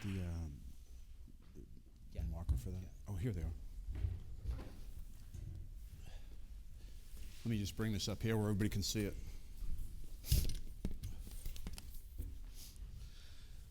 I really enjoyed the first 2 speakers, and the reason being is because I learned something. But the one thing that both of these gentlemen has talked about is mobile. Everything's mobile these days, right? But it's not only this phone, it's iPads, iPods, it's our laptops. We work in hotels, we work at airports, we work on the road. Me and my crew were down in Louisiana. We actually were driving up Route 90 going back to New Orleans Airport, and they were on the back on their MiFis actually working on client sites as we were driving up because they had a security issue they needed addressed. It's amazing. And not only their mobile devices, but also our computer networks. What's one thing that we love about these devices is they put us in touch with the world, and that's great. But the bad part about that is it puts the world in touch with us, okay? We don't have to worry about the person down the street. We have to worry about the person about in the Middle East, in Russia, in China, all over the world. That makes our home computers, our network computers, our mobile devices all possible targets for intrusions. And that's what I'm here to talk about today. How are we going to secure that kind of stuff? So I'm going to show you a couple basic little diagrams because I can tell you this. I'm a cybersecurity guy. I'm not in your market. But no matter what you guys do in life, it comes down to securing your assets. And if you don't, It's our reputations. If we don't do the right thing the first time around, then what happens is it ruins our reputation. We have to worry about legal ramifications from that. We have to worry about lost business, lost stolen dollars that actually got, and by the way, it is stolen dollars. We're working on a case right now with a law firm one law firm was defrauded for over $150,000, and they can't get anybody involved because it's too low of an amount. $150,000 would cripple a lot of us. It would hurt us. Right? So what do we need to do, and what do we need to know? We may not be the experts in cybersecurity as you do marketing and everything else that you guys do, but you need to understand that what the vulnerabilities may be. So I've been into hundreds of networks throughout the United States to assess these networks, okay, to find out what the problems are so people don't have issues. And we've actually been in networks that have had issues, and they said, how do we solve those issues? So here's the internet. And here's a firewall, which is a device that we put up to keep people out. How many people have not heard of a firewall? Okay? So most people know what it is. And here's our internal network with all our computers on here. And here's our web server right over here. Now, why do we put the firewall up? To keep people out, right? How many people do you want coming to your web server? Everybody. So you just put a $1,000 device up here to keep people out, then you put your web server inside your network, and you let people right through the firewall. You totally destroyed what you were trying to accomplish in the first place. Okay? So, how do we do this? Number one, we take our web server. If we want, if we're not a big enough company, we can outsource that, get that risk off our network altogether. Okay? Or we can create what they call a DMZ and put that web server out here. See, because this web server is a lot of vulnerabilities because it's not designed to be a secure device. It's designed to serve up information, constantly all different types of content that are coming out. Text, video, blogging, you name it, it's coming off that web server, right? Well, so once they get into that web server and hit it, with all these vulnerabilities that it has in it, because it's not made to be a secure device, they can break out of that box and get to your entire other network and actually get data off your other computers. So instead of putting our web server here, we put our web server out here. Well, can't they break out of that too? Yes, they can, but where they're going? They're not going anywhere. So this firewall has a rule on it that says go over here, but anything coming from here to here is not allowed. Okay? So it comes down to how we consider that web server right now. We had a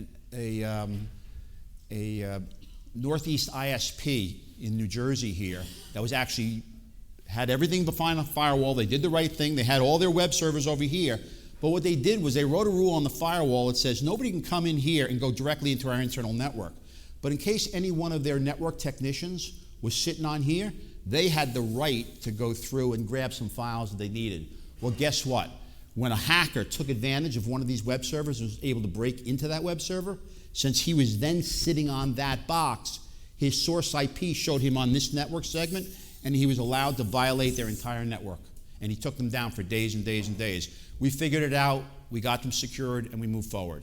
Now, some of that may be all, strange to you guys, but you really need to at least understand some concepts if you're in charge of running these networks, because everybody depends on technology today. I see it all over the place. Technology, technology, technology. And if we don't secure that technology, then it's going to have real ramifications to us. How many want to end up on Eyewitness News at 5 o'clock in the afternoon when everybody's watching that your place was hacked? Nobody wants to be there, right? Nobody. So, and it really doesn't matter if it's hackers or from Russia or from China. The threat's the same. They're after your data. I have never seen anything like this before with all the hacks that have been going on throughout the United States into banks, into the federal government. Office of Personnel Management was hacked. 22 million records were reported to be stolen in that one hack. NOAA's been hacked. The Federal Reserve's been hacked, on and on and on. And I truly believe that people out there are saying, because I hear it all the time, that it's not possible to secure your network. And I'm telling you, it is possible to secure your network. You don't have to have people coming through your network. But it is a balance of access and security. So many people throw these networks up without any thought of design of what goes on. And could you imagine building a skyscraper without worrying about the foundation? And then all of a sudden you're up 300 floors, or you're up 50 floors, and the whole thing comes crumbling down. That's exactly the way we need to look at it when designing, or better yet, architecting a network. We have to have technicians that not just get networks up and running real quick, but that they take the understanding that security is important. So let me explain to you another little design here. So when you're working from your network, when you're working from out here on the internet, and you're out here at the hotel or you're at the airport over here, and that's your laptop, and here's your network, and here's your firewall. One way you want to be able to connect through is what they call a VPN. A VPN is an encrypted tunnel that allows you access and nobody can see the data as it's transgressing. You don't want to put yourself in a position where you're not using a VPN and you're signing in directly into your network, and all that data, everything you're downloading, uploading, everything, username and password, is going in clear text. By simply putting a VPN that basically costs almost nothing today, all you need is a decent firewall, the software is free, and then every client who connects can connect through a VPN. You can talk to your technology crew, they understand what that is. But then the other threat we have to worry about is, what are we doing at this laptop? Because someone can come off the internet as you're sitting on a local free wireless, whether it's a hotel, get onto that laptop and do what they call a U-turn attack, go right through your VPN and get into your network over here. So it's not just how do we secure our network, but how do we secure our resources as we're traveling, as we're being mobile. And here's another thing, and I know you don't think about these things, but because it happens way too long, because nobody wants to admit that they may be vulnerable to this, losing a device like this, losing a laptop. Have you thought about that? Have you thought about what you're going to do beforehand? I can tell you this, one way you should think about it right away is encrypt your entire hard drive. If you've got a decent computer, it's going to take about 24 hours to encrypt your entire hard drive. Just let it run. You can do your work as it's encrypting, but God forbid you ever lose that, it's a brick. No one's going to get access to that. Make a backup once a week, once a month, whatever you need to do, but you really need to start taking a look at what you're doing with those resources as we travel around. Do you have a phone that can be reset by the carrier remotely if you don't get this thing back? Do you have a phone that actually, when you try it 3 times or 5 times, and it's a bad password, which somebody would do if they would found it, right? And a bad, it resets itself. A reset on most phones today is going to wipe it out. You don't have to worry about people getting that, but you make sure you have to have a passcode on there also. Is there another screen?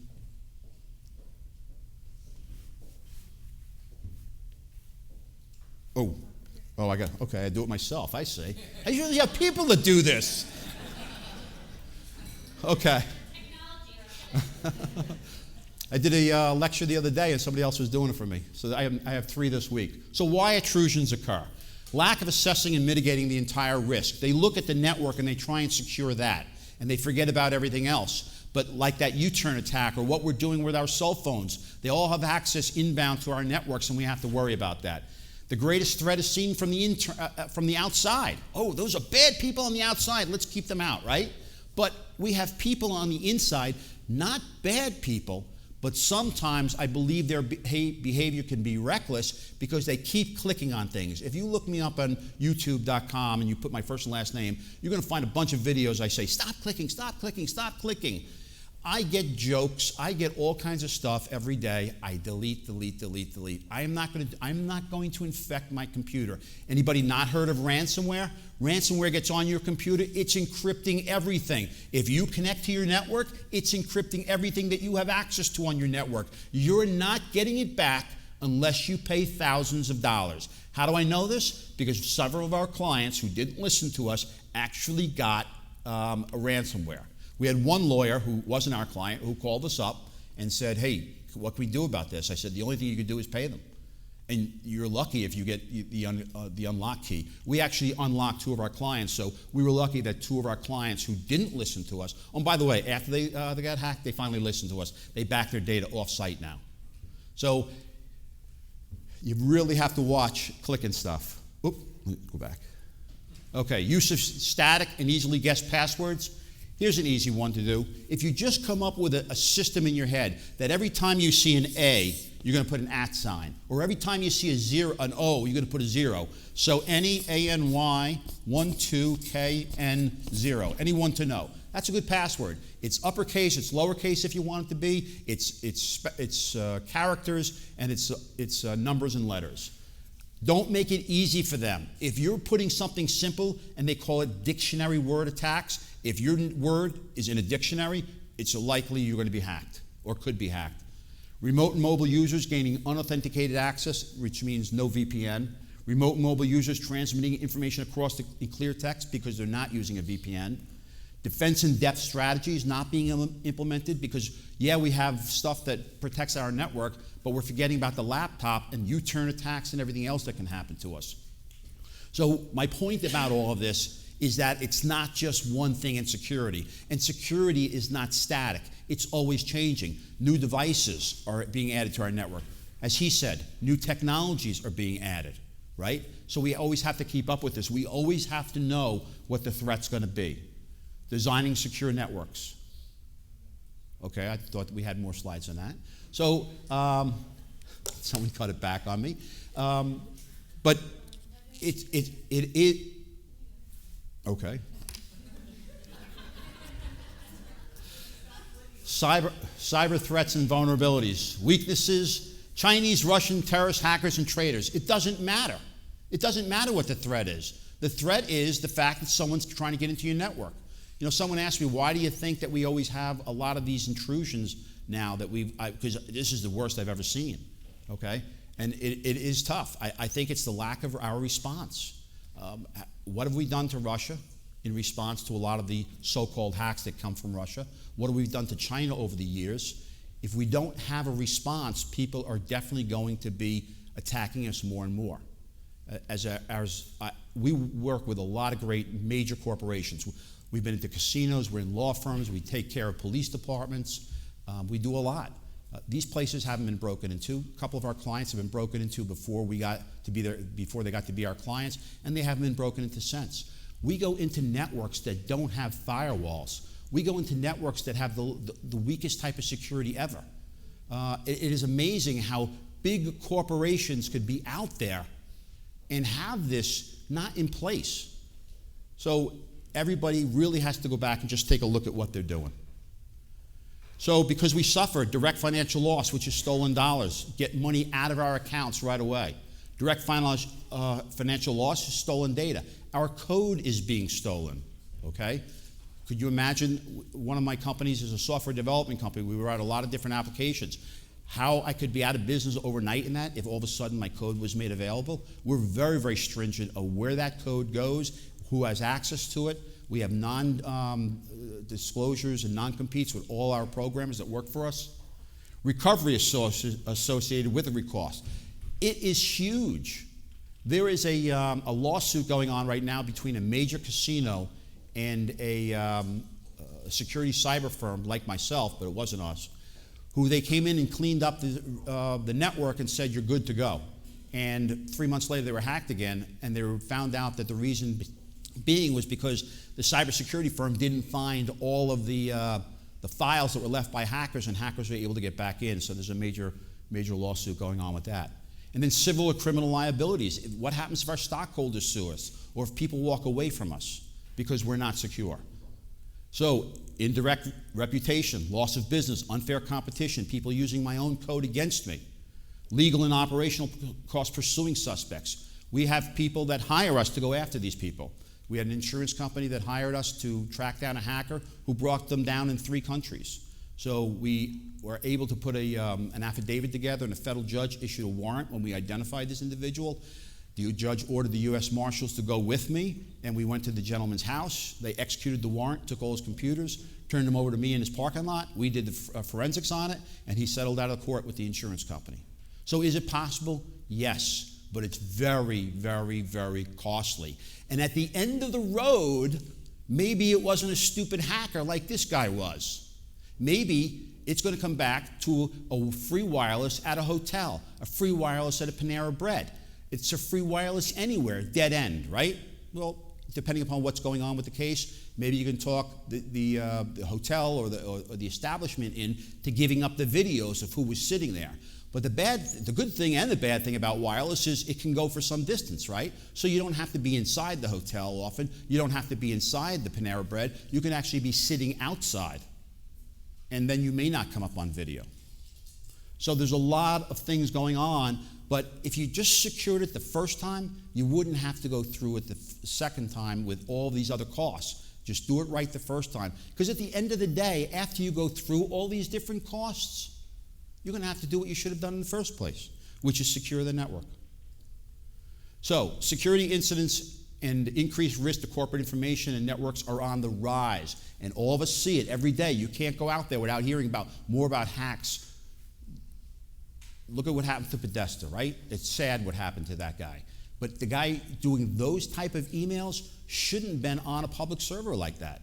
I truly believe that if he had a private server locked down behind his own firewall, set up with a VPN, and people are going to say, well, you know what, it's not always easy to do that. Well, it's your choice. Are you going to make it so easy for yourself and so easy for hackers, or are you going to have a balance? I'm not saying this is hard way and only one way. You just have to sit there and identify the risks and then figure out a way to mitigate those risks. That shouldn't have happened. And I believe that if it was behind his own firewall, that wouldn't have happened. Because they would have been providing controlled and authenticated access to him and everybody else who was working on that.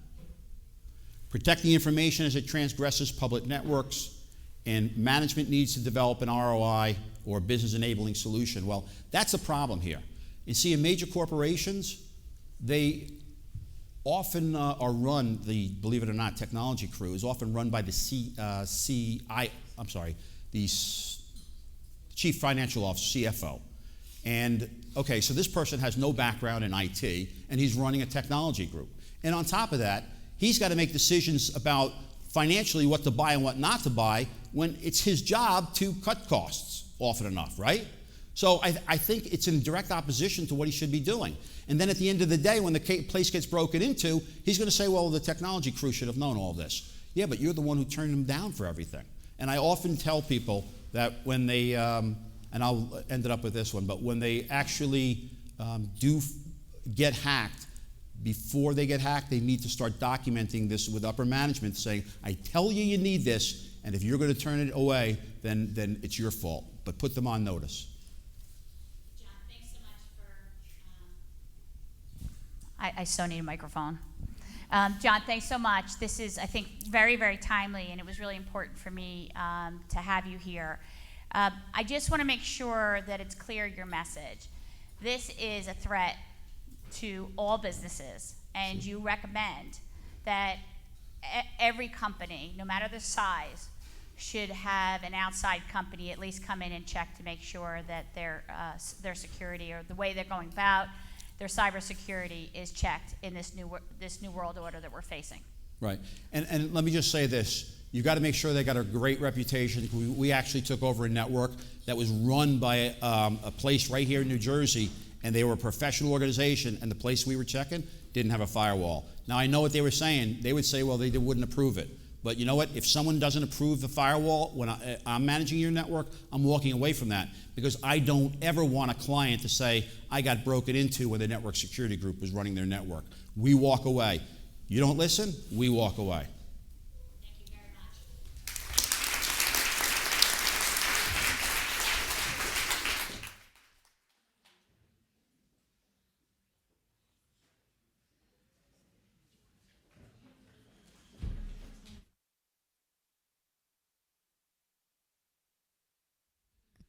Thank you, John. The threat is real, and it is not always running around wearing a Guy Fawkes mask. And I feel completely technologically naked after having just listened to that. So thank you for scaring us all. I'd like to introduce our last guest speaker, not our last speaker of the day, Donnie Williams, the Chief Digital Officer of Horizon Media and a strategic partner and friend of Marketsmith. As Chief Digital Officer, Donnie leads an expanding team of 250 digital experts with established capabilities in both the New York and Los Angeles offices. Under his leadership, the digital group grew by 25% in 2015 and expanded its capabilities in New York and LA. With the mindset that digital is not a channel, but a way of life, and we've heard a lot about that today, Donnie envisions what's next and forges partnerships with emerging vendors and develops proprietary capabilities to engage the connected consumer of today. He has been instrumental in the development of Horizon's full-service social and mobile marketing capabilities and a creative media and content development practice. And he's also one of the coolest media guys you'll ever meet. So with that, ladies and gentlemen, Donnie Williams.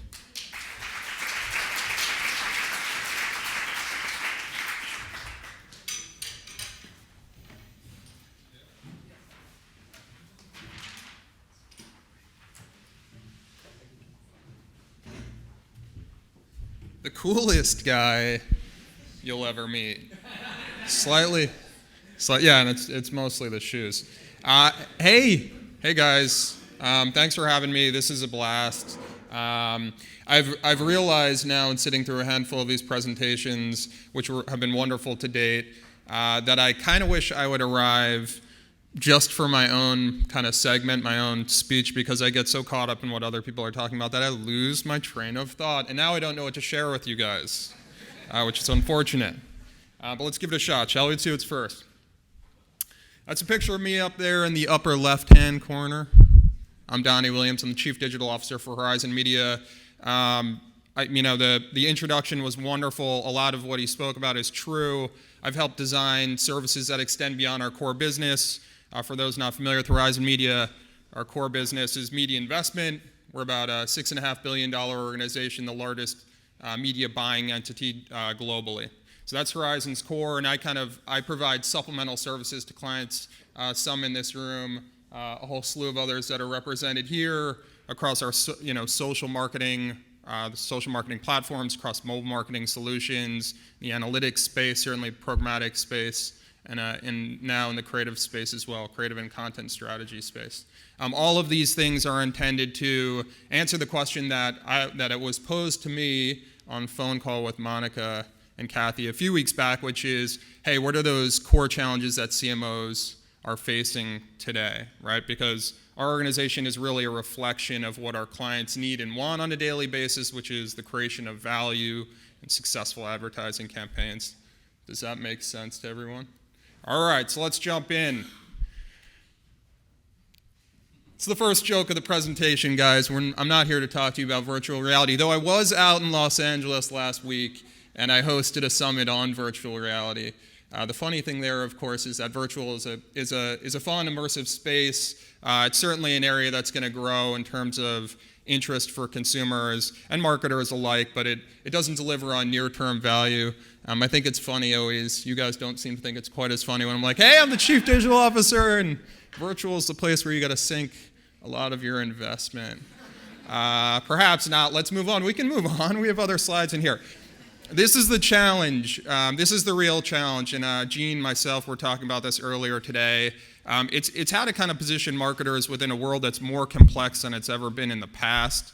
I think that's kind of played out. That story has been told. It's been told today. It's been told countless times in other meetings. It's a difficult space. It's difficult to capture the hearts and minds of consumers. It's difficult to react to cultural trends, and then it's difficult to tell brand stories. Like I believe Nick was up here earlier, provided a wonderful presentation.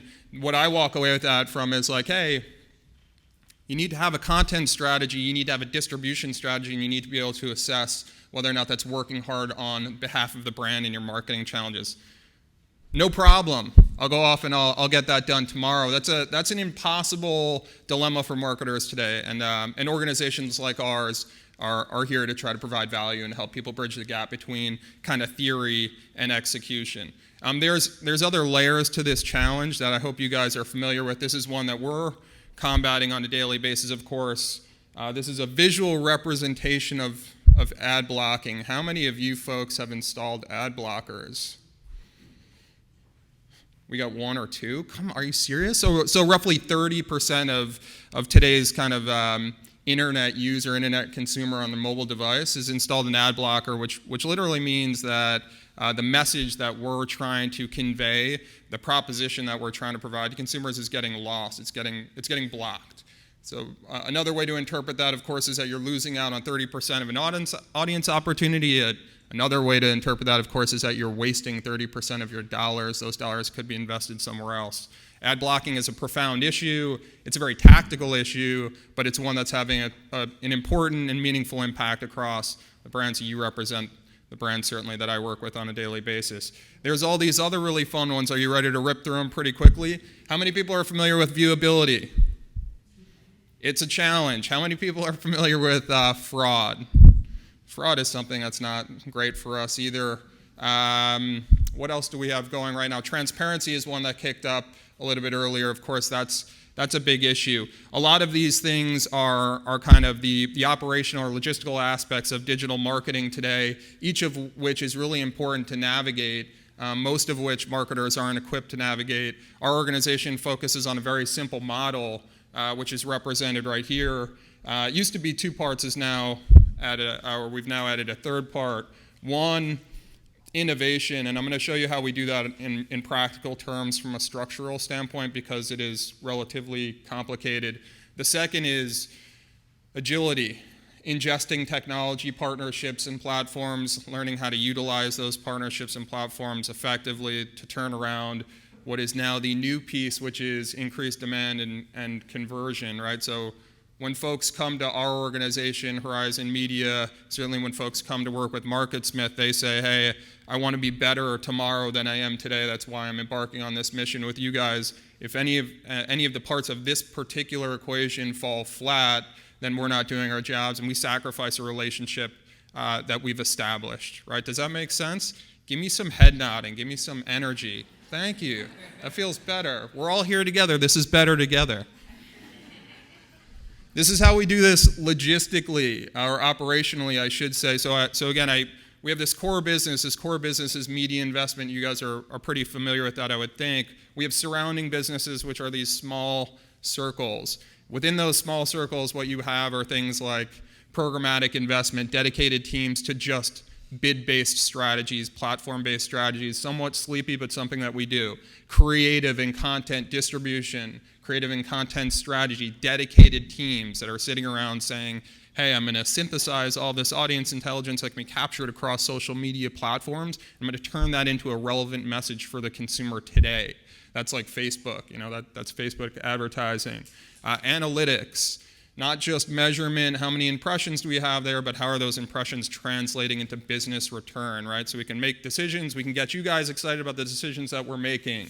What else do we have up here on here? Yeah, things like SEO, paid search. Of course, all of the sophisticated aspects of digital marketing today, this is the underpinning of that very simple philosophy, which is, hey, we got to take innovative practices, the manner with which we come to work, the behaviors that we impart to our team. We have to take agility. Every single day is a different day, and the net result needs to be performance improvements for folks like yourselves, or we no longer have a job.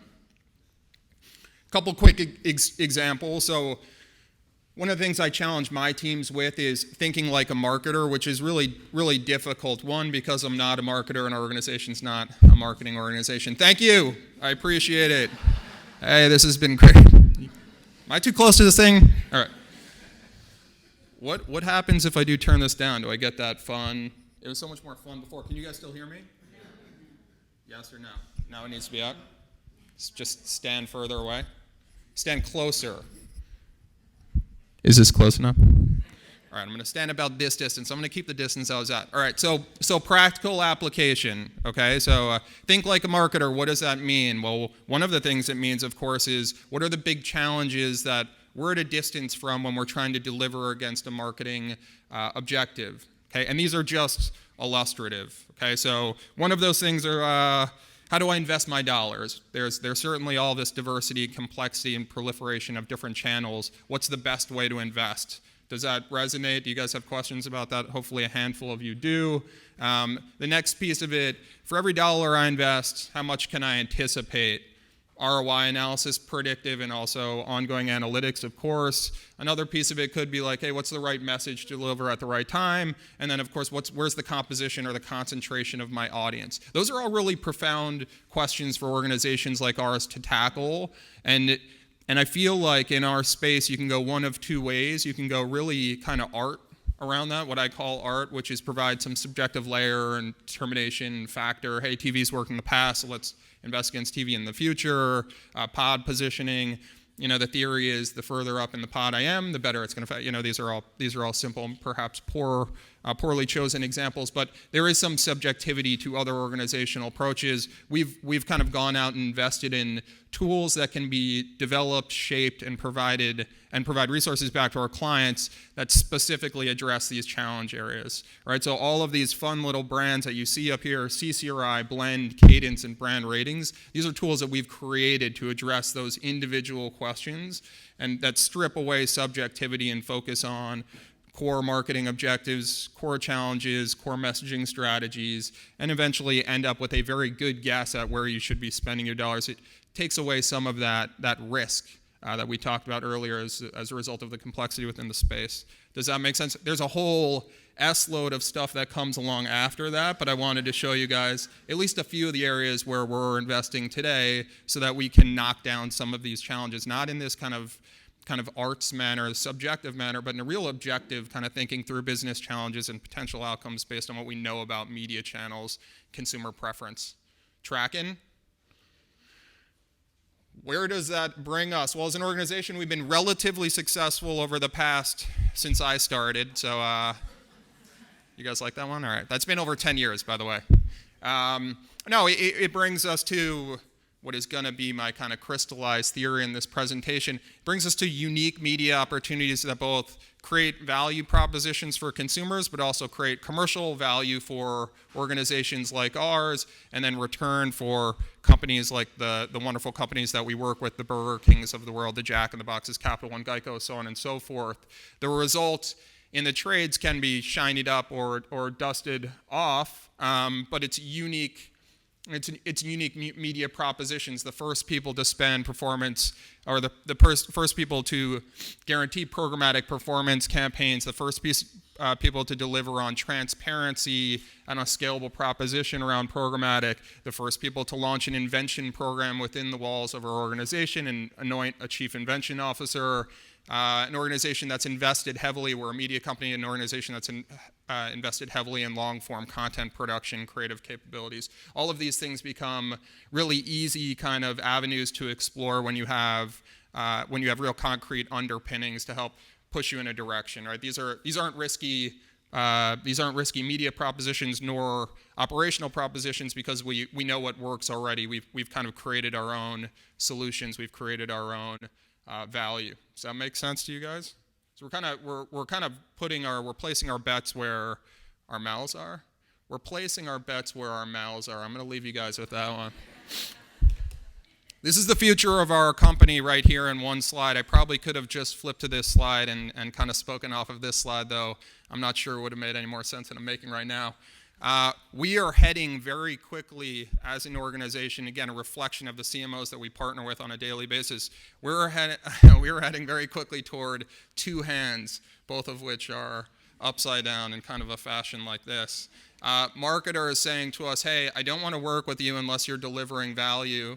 And then somewhere along the line saying, and I want that cost that I pay you to be a percentage of the value created. Another way to think about that is just a performance model, and hopefully some of you guys have explored this on your own time or with partnerships that you've established. We're tracking in that direction, right? We're in a services organization. It's not a great business model. Who loves services organizations from a business model standpoint? It's okay to have fun in this room. We're only live. You're allowed to raise your hand. Okay, we have a couple. All right, well, I don't love the model on paper, but what I do love is the idea that we can control our own destiny, right? That's the part of today and tomorrow that's really exciting. We can kind of walk alongside our marketers and say, hey, if you head in this direction, we anticipate that there's going to be some real value that gets created. And when you succeed, we, of course, succeed as well. That's kind of the best possible arrangement with a partnership that you can have, and that's where we're going. Now, today, that looks like cost models that you guys have seen, kind of procurement-led. Tomorrow, that means that we have equity within organizations that we partner with, and we split on upside. And I think that's really exciting and encouraging because that pushes innovation toward the forefront for organizations like ours, and it allows you guys to make great decisions around who you partner with. Does that track also? When we talk outward, these are just a few bullets. There's certainly lots more. When we talk outwardly to partners, this is what we talk about. Hey, we need folks that understand performance. And performance doesn't necessarily only mean cost. Performance means an anticipated outcome typically tied to a marketing objective. We need innovation. Guess what? That 30% of folks who are blocking ads are blocking ads because they don't like advertising. I'm sorry. I wish I had a different story to share on that front, but unless we actually change the relationship with consumers from a value standpoint, that's going to get a lot worse. And we're going to start to lose media companies, media entities, and publishers, all these really fun and profound outcomes of the digital age because they can't be supported through the underwriting of advertising because we suck at advertising. Too honest or perfect? Okay. Thought leadership. We need to inspire and bring some real talent back to the industry. It's not to suggest that we're losing talent, but we are starting to see a lot of folks walk away and move over to kind of this point solution world, tech startup world, whatever the case may be. That sort of thinking can be applied within the walls of services organizations, and we intend to do it for the very long term. Passion for data and analytics shouldn't be scary. Some of you guys are scared, I can tell. You shouldn't be. Data and analytics are really fun. This notion of data-led creative, which is something that we're going to talk about here shortly, is a wonderful notion. That should be the best idea that people, really gravitate toward and sprint toward. That's kind of the silver bullet, right? The consumers will let us know what works and what doesn't work. We just have to be willing to listen and then provide a different experience as a result of that information. And then, of course, content credentials. Again, Nick, I'm not picking on that gentleman at all. He had a wonderful presentation. This idea that you can actually turn that into an accelerated process. You can take long form, short form, culturally relevant, longer term strategic initiatives and deliver them on an ongoing basis. It's a reality. This is a practical reality. That's why people have developed content studios, creative design teams, content strategists. That's why the whole world around digital marketing is evolving really quickly. We do that on an ongoing basis. We intend to do that on an ongoing basis. The reason why we do it on an ongoing basis is because it creates value for the consumers and value for marketers. And I think that's it. Do you guys want to ask questions? You can. Yes. Thank you very much. I think that you probably could have. There's so much for you to cover in this area, but one of the things, Donnie, that I think we know what most CMOs are getting kept up at night about, right? There's a zillion of us in this room, right, leaving every night wondering about ROI. What are CMOs today most excited about, do you think? Because CMOs are in a comeback, right? Where it's the age of the CMO again, which is fun. But what are they excited about?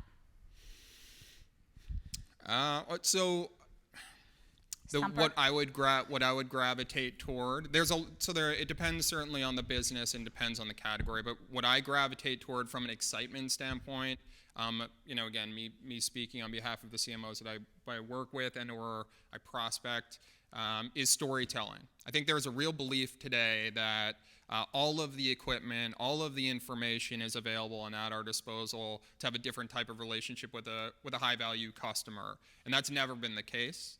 I laugh about virtual reality, or I joke about virtual reality. You guys laughed, I joked. But the reality is that an immersive video experience is unheard of within a brand storytelling world, right? You can really have a lot of fun with how you tell and architect a marketing proposition or a product value proposition. And I think that extends across a whole bunch of the digital media world today. Certainly there are some platforms that are more malleable than others, but for my money, what we're starting to see is some of the playfulness, the interesting dialogue, the authenticity, which a lot of brands already own and harness and are looking for ways to explore and share, is providing value to customers and turning around and providing value back to the organization. So that's a really big one. Yeah. Thank you for the not picking on me. Yes, you got. Question for you. Knowing that everything you just said is really awesome, and you guys are doing some great stuff. TV is still a big part of your business, right? Yeah, it's huge. What do you think about what's happening with, for example, what American Express did with NBC over the last couple quarters around reduced ad loads on networks and partnering with brands to essentially create more original content around what's on TV and less interruptive 30-second, 60-second spots? Yeah, so it's not American Express has done a bunch of awesome work within the space. Certainly not limited to them. That's a great. So that right there is a wonderful example of, perhaps I'm being too liberal with the definition, but data-driven creative strategy. Right? There's I don't know how many of you guys have looked at research around the amount of advertising within long-form content and what the return is in terms of engagement. Right, so that those metrics kind of fly around, and it's somewhat counterintuitive in that the lighter the load, the less the advertising message, the higher the engagement with the advertising, or certainly that's some of the popular metrics that get passed around. That's a bar, that data is ported from digital platforms and now extending out to more linear forms of advertising, and I think it's wonderful, right? Because again, one of the themes that we chatted about were consumers resisting advertising, right? And it's not necessarily that they don't anticipate that an advertisement will show up somewhere, but it's the relationship between the content that they want to consume and then the amount of advertising or the threshold for ads that they will actually accept. Progressive folks like Amex have kind of figured that out. We work with a handful that are testing this kind of relationship between ad load and content. Geico's another big one in this space, and they advertise everywhere pervasively, of course. So I think it's fantastic, but it's a data-driven strategy. The results kind of speak for themselves. I think more marketers will adopt it over time. So you mentioned storytelling and keeping it fun and engaging, and I'm just curious as to what your thoughts are as it relates to this new phenomenon of social influencers. So I don't know if anyone saw 60 Minutes on Sunday, and I'm not talking about the Kardashians or the housewives. I'm talking about like normal, everyday people that have millions of followers on whether it's Vine or Periscope that brands are now turning to tell a short 6-second story and align their product with that audience, and seems to be being met with success and adoption. So just curious as to how you guys think or what you think about that as its long-term viability and how you may incorporate that to your strategy graph. Yeah. Another great question. So I hustled through the presentation a bit. It's probably represented here somewhere, and if it's not, it should be. We have an influencer practice. We, like many who established social capabilities a number of years back and have grown it now to a certain size, we have a dedicated unit that focuses on influencer marketing. We did so at the outset, which is now maybe 4 years ago, in earnest. We did so at the outset because we thought it was one of the ways to create this relationship between brands and consumers that didn't exist prior, right? It's a value exchange, and it's a unique channel to kind of create advocacy. I'll tell you, it's a very successful part of our organization, meaning there's a lot of marketer interest in influencer marketing today. There's one clear shortcoming around influencer marketing, which is not going to be surprising to you guys, but it's not the most measurable activity as it relates to some of the efforts that we're putting out in the market. Now, clearly it's measurable. There's fan engagement, there's followers, there's lots of ways to slice and dice the actual exposure that a brand's getting. But what's harder to attribute is behaviors that extend beyond that, right? So I think that story is going to have to evolve over time. I think one of the easy things that can happen is that, you can have a longer-term partnership with an individual, which is no different than an endorsement deal. It looks and feels a lot like endorsement. And I think that's probably where this space is going to go. It's just going to broaden in terms of who those endorsement deals are done with. Thank you so much. Well, thank you very much.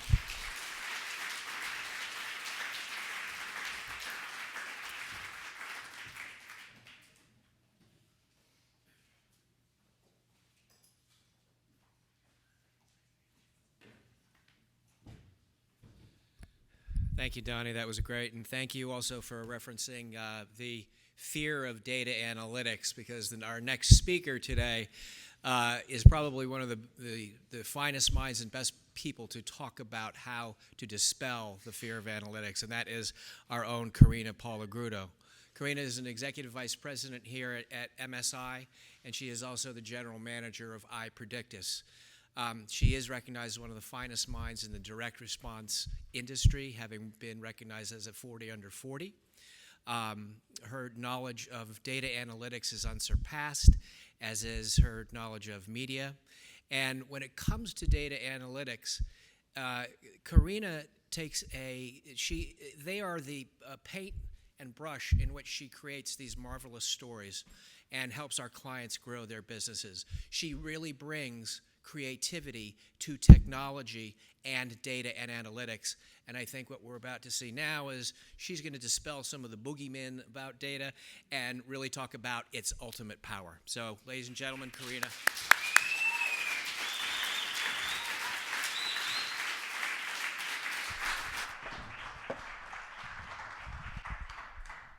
Thank you, John. And good afternoon, everyone.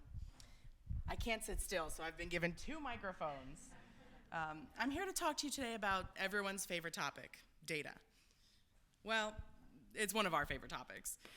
And while it may not seem exciting at face value, data is the most valuable tool we have in our industry.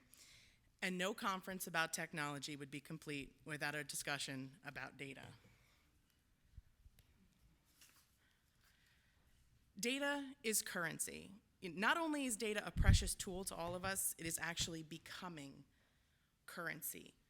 Data is going to become currency. Just think about that for 1 minute. Data is the new coin of the realm.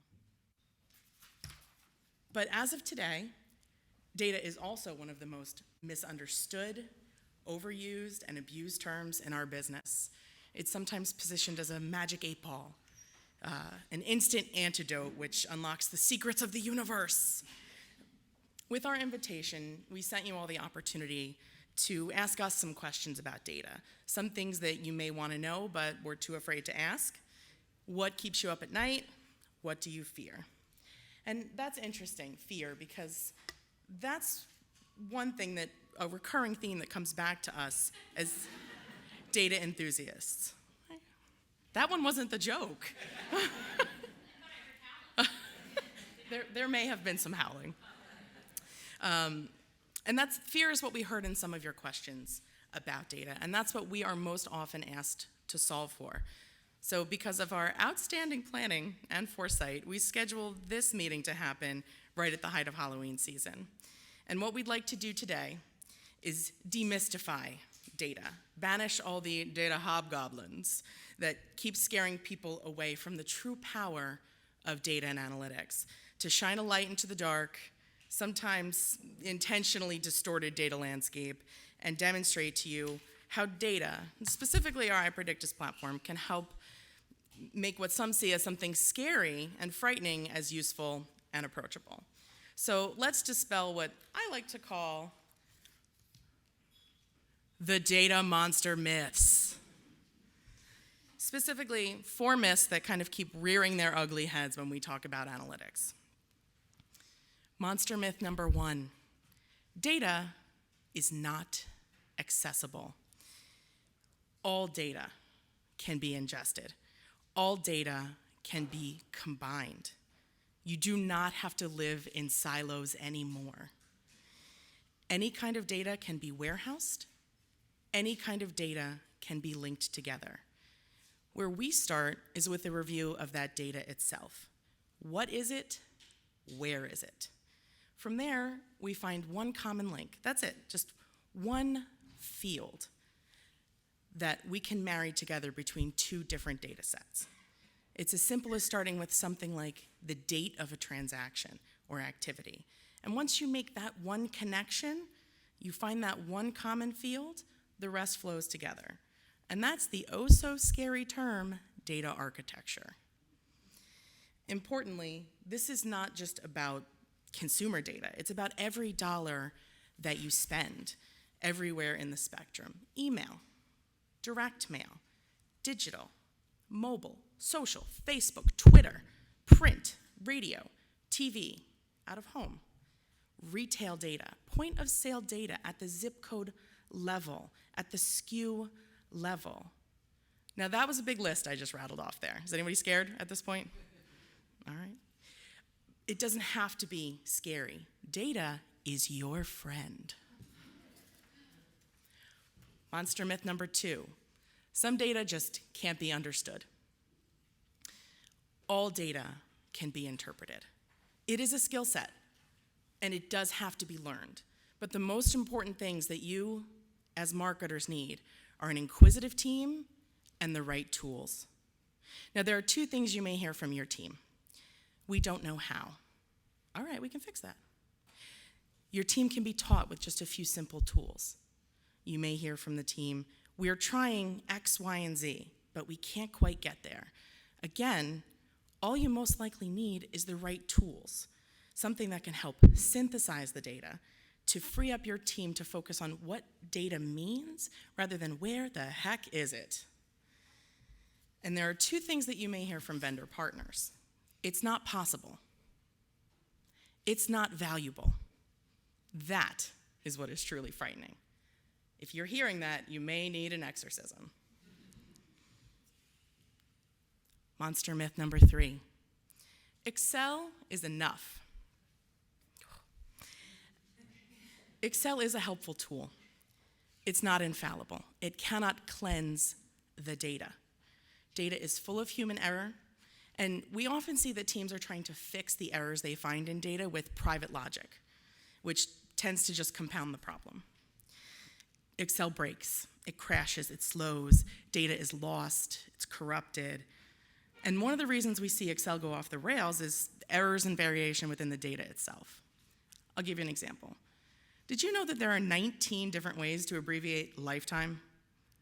19 different ways. Now, in an Excel environment, what that means is that you need a human to go in and figure out how to marry all that together and correct for those abbreviations. And that assumes that the human can fix and understand what all these abbreviations mean. And then after your reports and spreadsheets are distributed, they're passed between multiple teams. Does anybody have this? Each team makes changes. They're not shared amongst the teams. And what you wind up with is multiple versions of the truth. Cleansing data, consolidating it, centralizing it, and creating a clean distribution system is the way around this. Like an online dashboard. That's the key to advancing beyond Excel and the trials and tribulations we often see in Excel. And finally, monster myth number 4. Data requires a significant time and cash investment. Now, this used to be true. But today, technology, through automation, enables us to deliver on speed, accuracy, and reliability in an inexpensive way. There are enterprise solutions out there. They're not for everyone. They can be expensive, they do take time, and it does take infrastructure to implement. And that's why we at Marketsmith created i.predictus.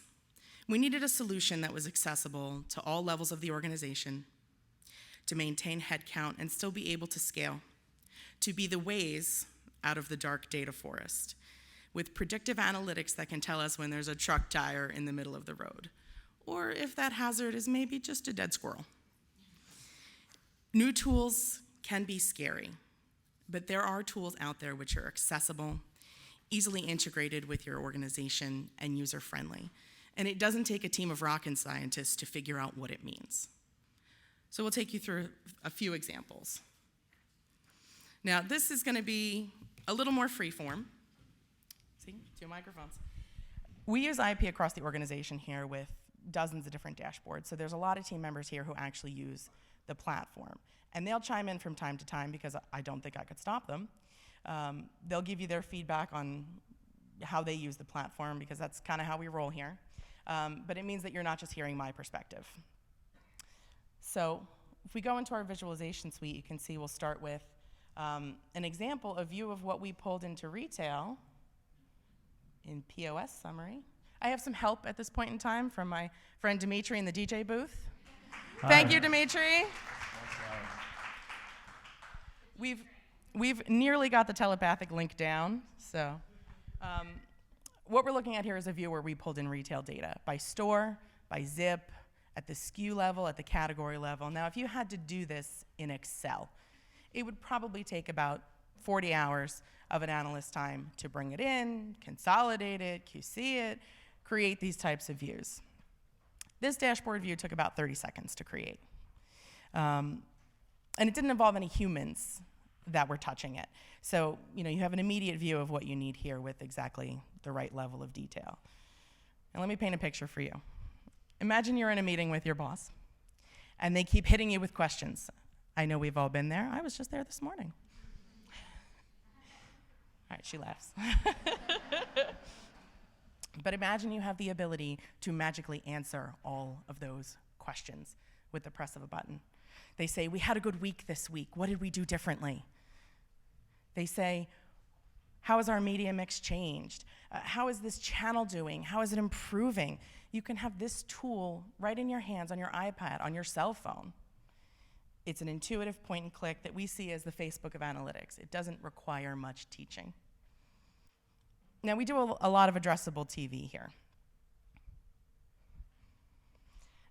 And we do that with great frequency because it is one of the best targeting vehicles that we have available out there to get to your audience with the right message at the right time. So in this type of view, we can show you exactly what households we're hitting, how they're performing, how they're responding, and exactly how far they live from your retail locations. And what we see is that media is becoming increasingly more fragmented. And what that means is that it's generating more data. So we find it increasingly important to synthesize and automate that data so that you can understand your personas and what message is going to reach them at the right place at the right time. And to understand what message resonates to allow you to invest each of your dollars more wisely than you did the day before.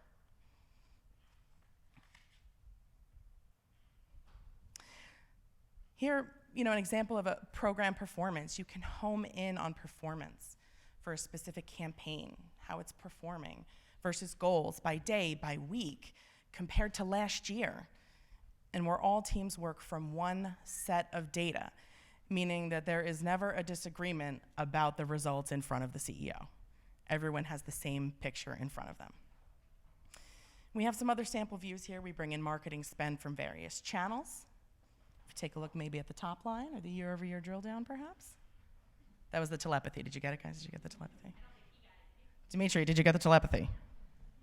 Yes. Here we're looking at marketing, well, not yet, but we will be looking at, it's getting there with the telepathy, marketing spend from various channels, and we align with web traffic so that you have a clean view of exactly what you spent, when you spent it, how the dollars worked, what they generated for your campaign. Now, imagine never having to mute the phone and run out into the hallway to look for the nearest data geek to help you figure out the answer to the question you're being asked. You can, in the exact moment that you need it, access an online dashboard, support your point of view, respond to any curveball. And that is why data is the new currency.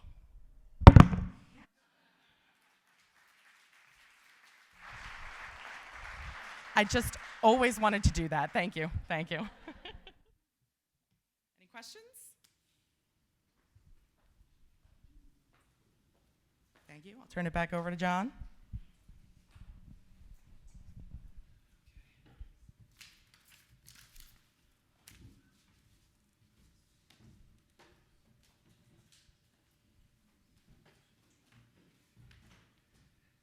So thank you, Karina. That was great. And as you all can see, technology as a new creativity is not something that we just talk about. It is something that we live. This is IP is something that was created and built by this company. So we not only talk the talk, but we walk the walk. Our last speaker is somebody who really should need no introduction, but I'm going to do it anyway because that's my job today, is Jill Draper, our president of Marketsmith. Jill has a long and storied career in this business as well, was most recently a senior VP at Epsilon, spent 15 years at Aspen Marketing, She has been the recipient of numerous awards, including a Silver Stevie for female leadership and the Smart CEO Award.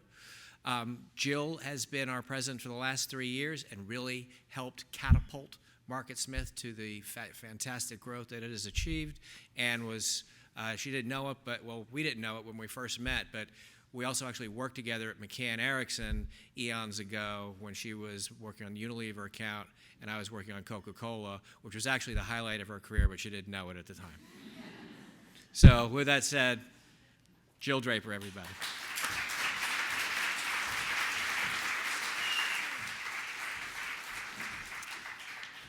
Well, it is just so great to be with you here today, and what an awesome afternoon. I mean, those speakers were fabulous. I know I learned a lot, and I hope it's been as rewarding for you as it has been for us. And you know, technology truly has changed everything that we do as marketers. We've seen that throughout, you know, the afternoon, and we're all experiencing that.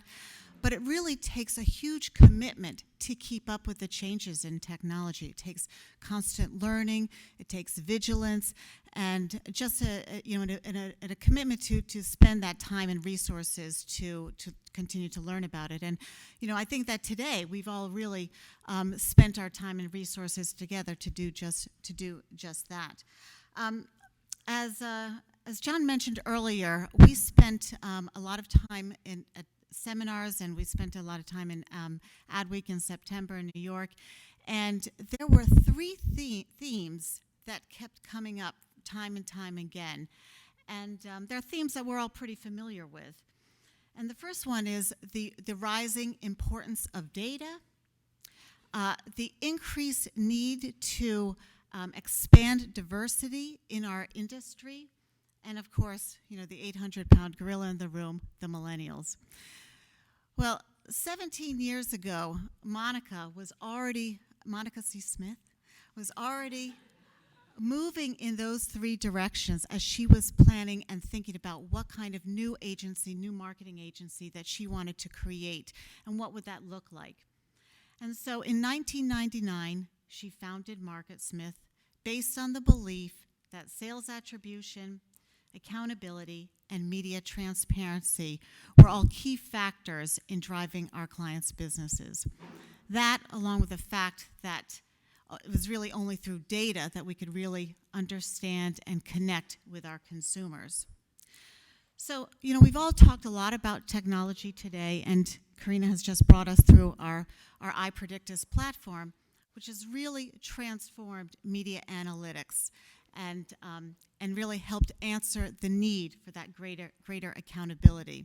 And so today we have i.predictus with 2 U.S. patents, along with 2 patents pending. But when Monica was thinking about creating the agency, she knew that her vision of what that agency of the future would look like was not really yet complete. We knew that we needed to have creativity and that we needed to have the ability to create engaging content. And so that's why in 2015, she acquired Brushfire. It's really given us the creative piece to give us a robust suite of services so that we can truly fulfill our promise and deliver the best of both worlds. So now today, we are a woman-owned agency, a woman-led agency. We are comprised of 54% women, 25% minority, and 34% millennium.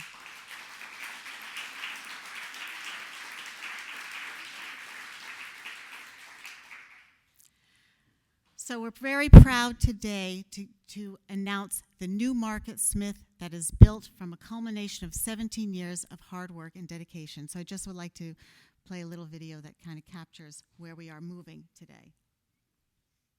Thank you.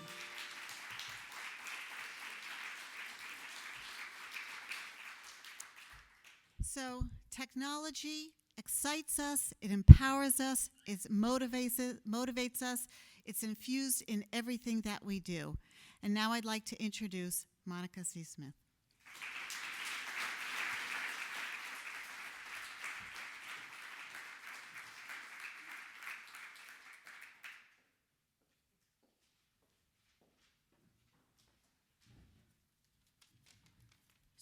So what do I need to do? Is there a mic here?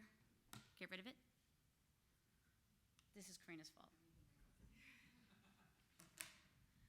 Well, I'm not going to be very long for the first time in my life. I just really wanted to thank you all for joining us today. As you can imagine, it's pretty exciting for all of us, and to have you all here. And you can see the new logo branding that has just been unveiled today. So thank you to the amazing work of our Brushfire team. I'd also like to thank, again, Nick and Jerry and John and Donnie and Karina for doing such an awesome job.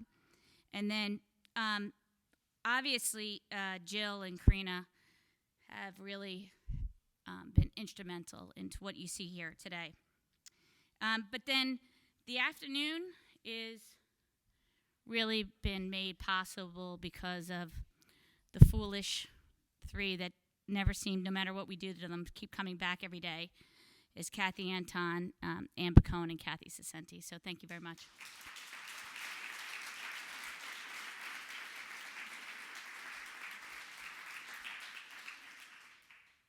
And of course, I would be remiss if I didn't put in a shameless plug right now. As you know, Bring Dinner Home is a near and dear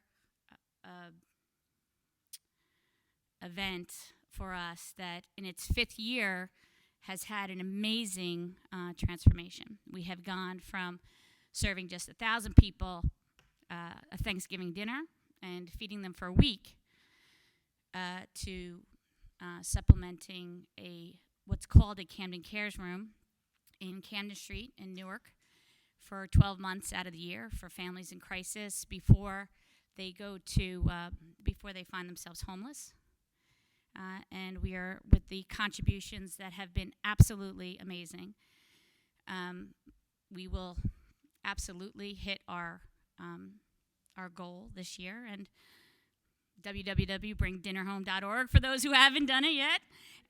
But we also will be building out a STEAM room for those kids. Just if we are curious on whether or not I have a KPI against this, I will share mine with you. In the park testing, the state of New Jersey, the average school increased 2%. In Newark, it was 6%. In Camden Street School, this last year was 10%. So.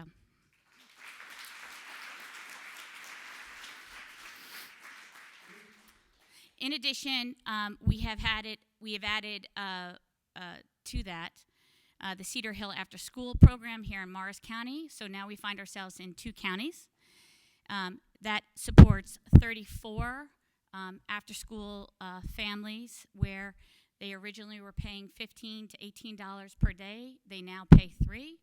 And because of Bring Dinner Home, they are sustained throughout the year. And with our volunteers here directly from Marketsmith, they are also getting we have created a garden for them, tutoring. Some of our tutors have just walked in, as well as after-school fun programs that we do for them.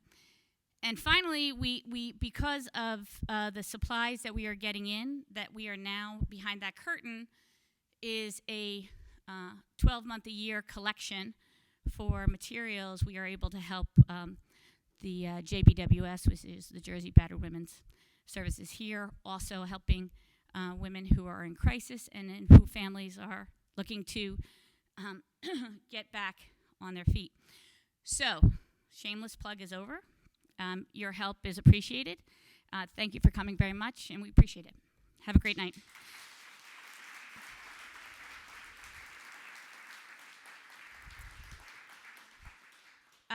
We have invited our Marketsmith team here to hang out, have a few drinks on Jill, and then get to know us a little bit better. And I also, just in case, I've left my cards out there out front with my mobile number on it. If you should have any questions about today or curiosity about what's going on here, have a child that you think would be great as an intern, please feel free to call me directly. Have a great night, everybody.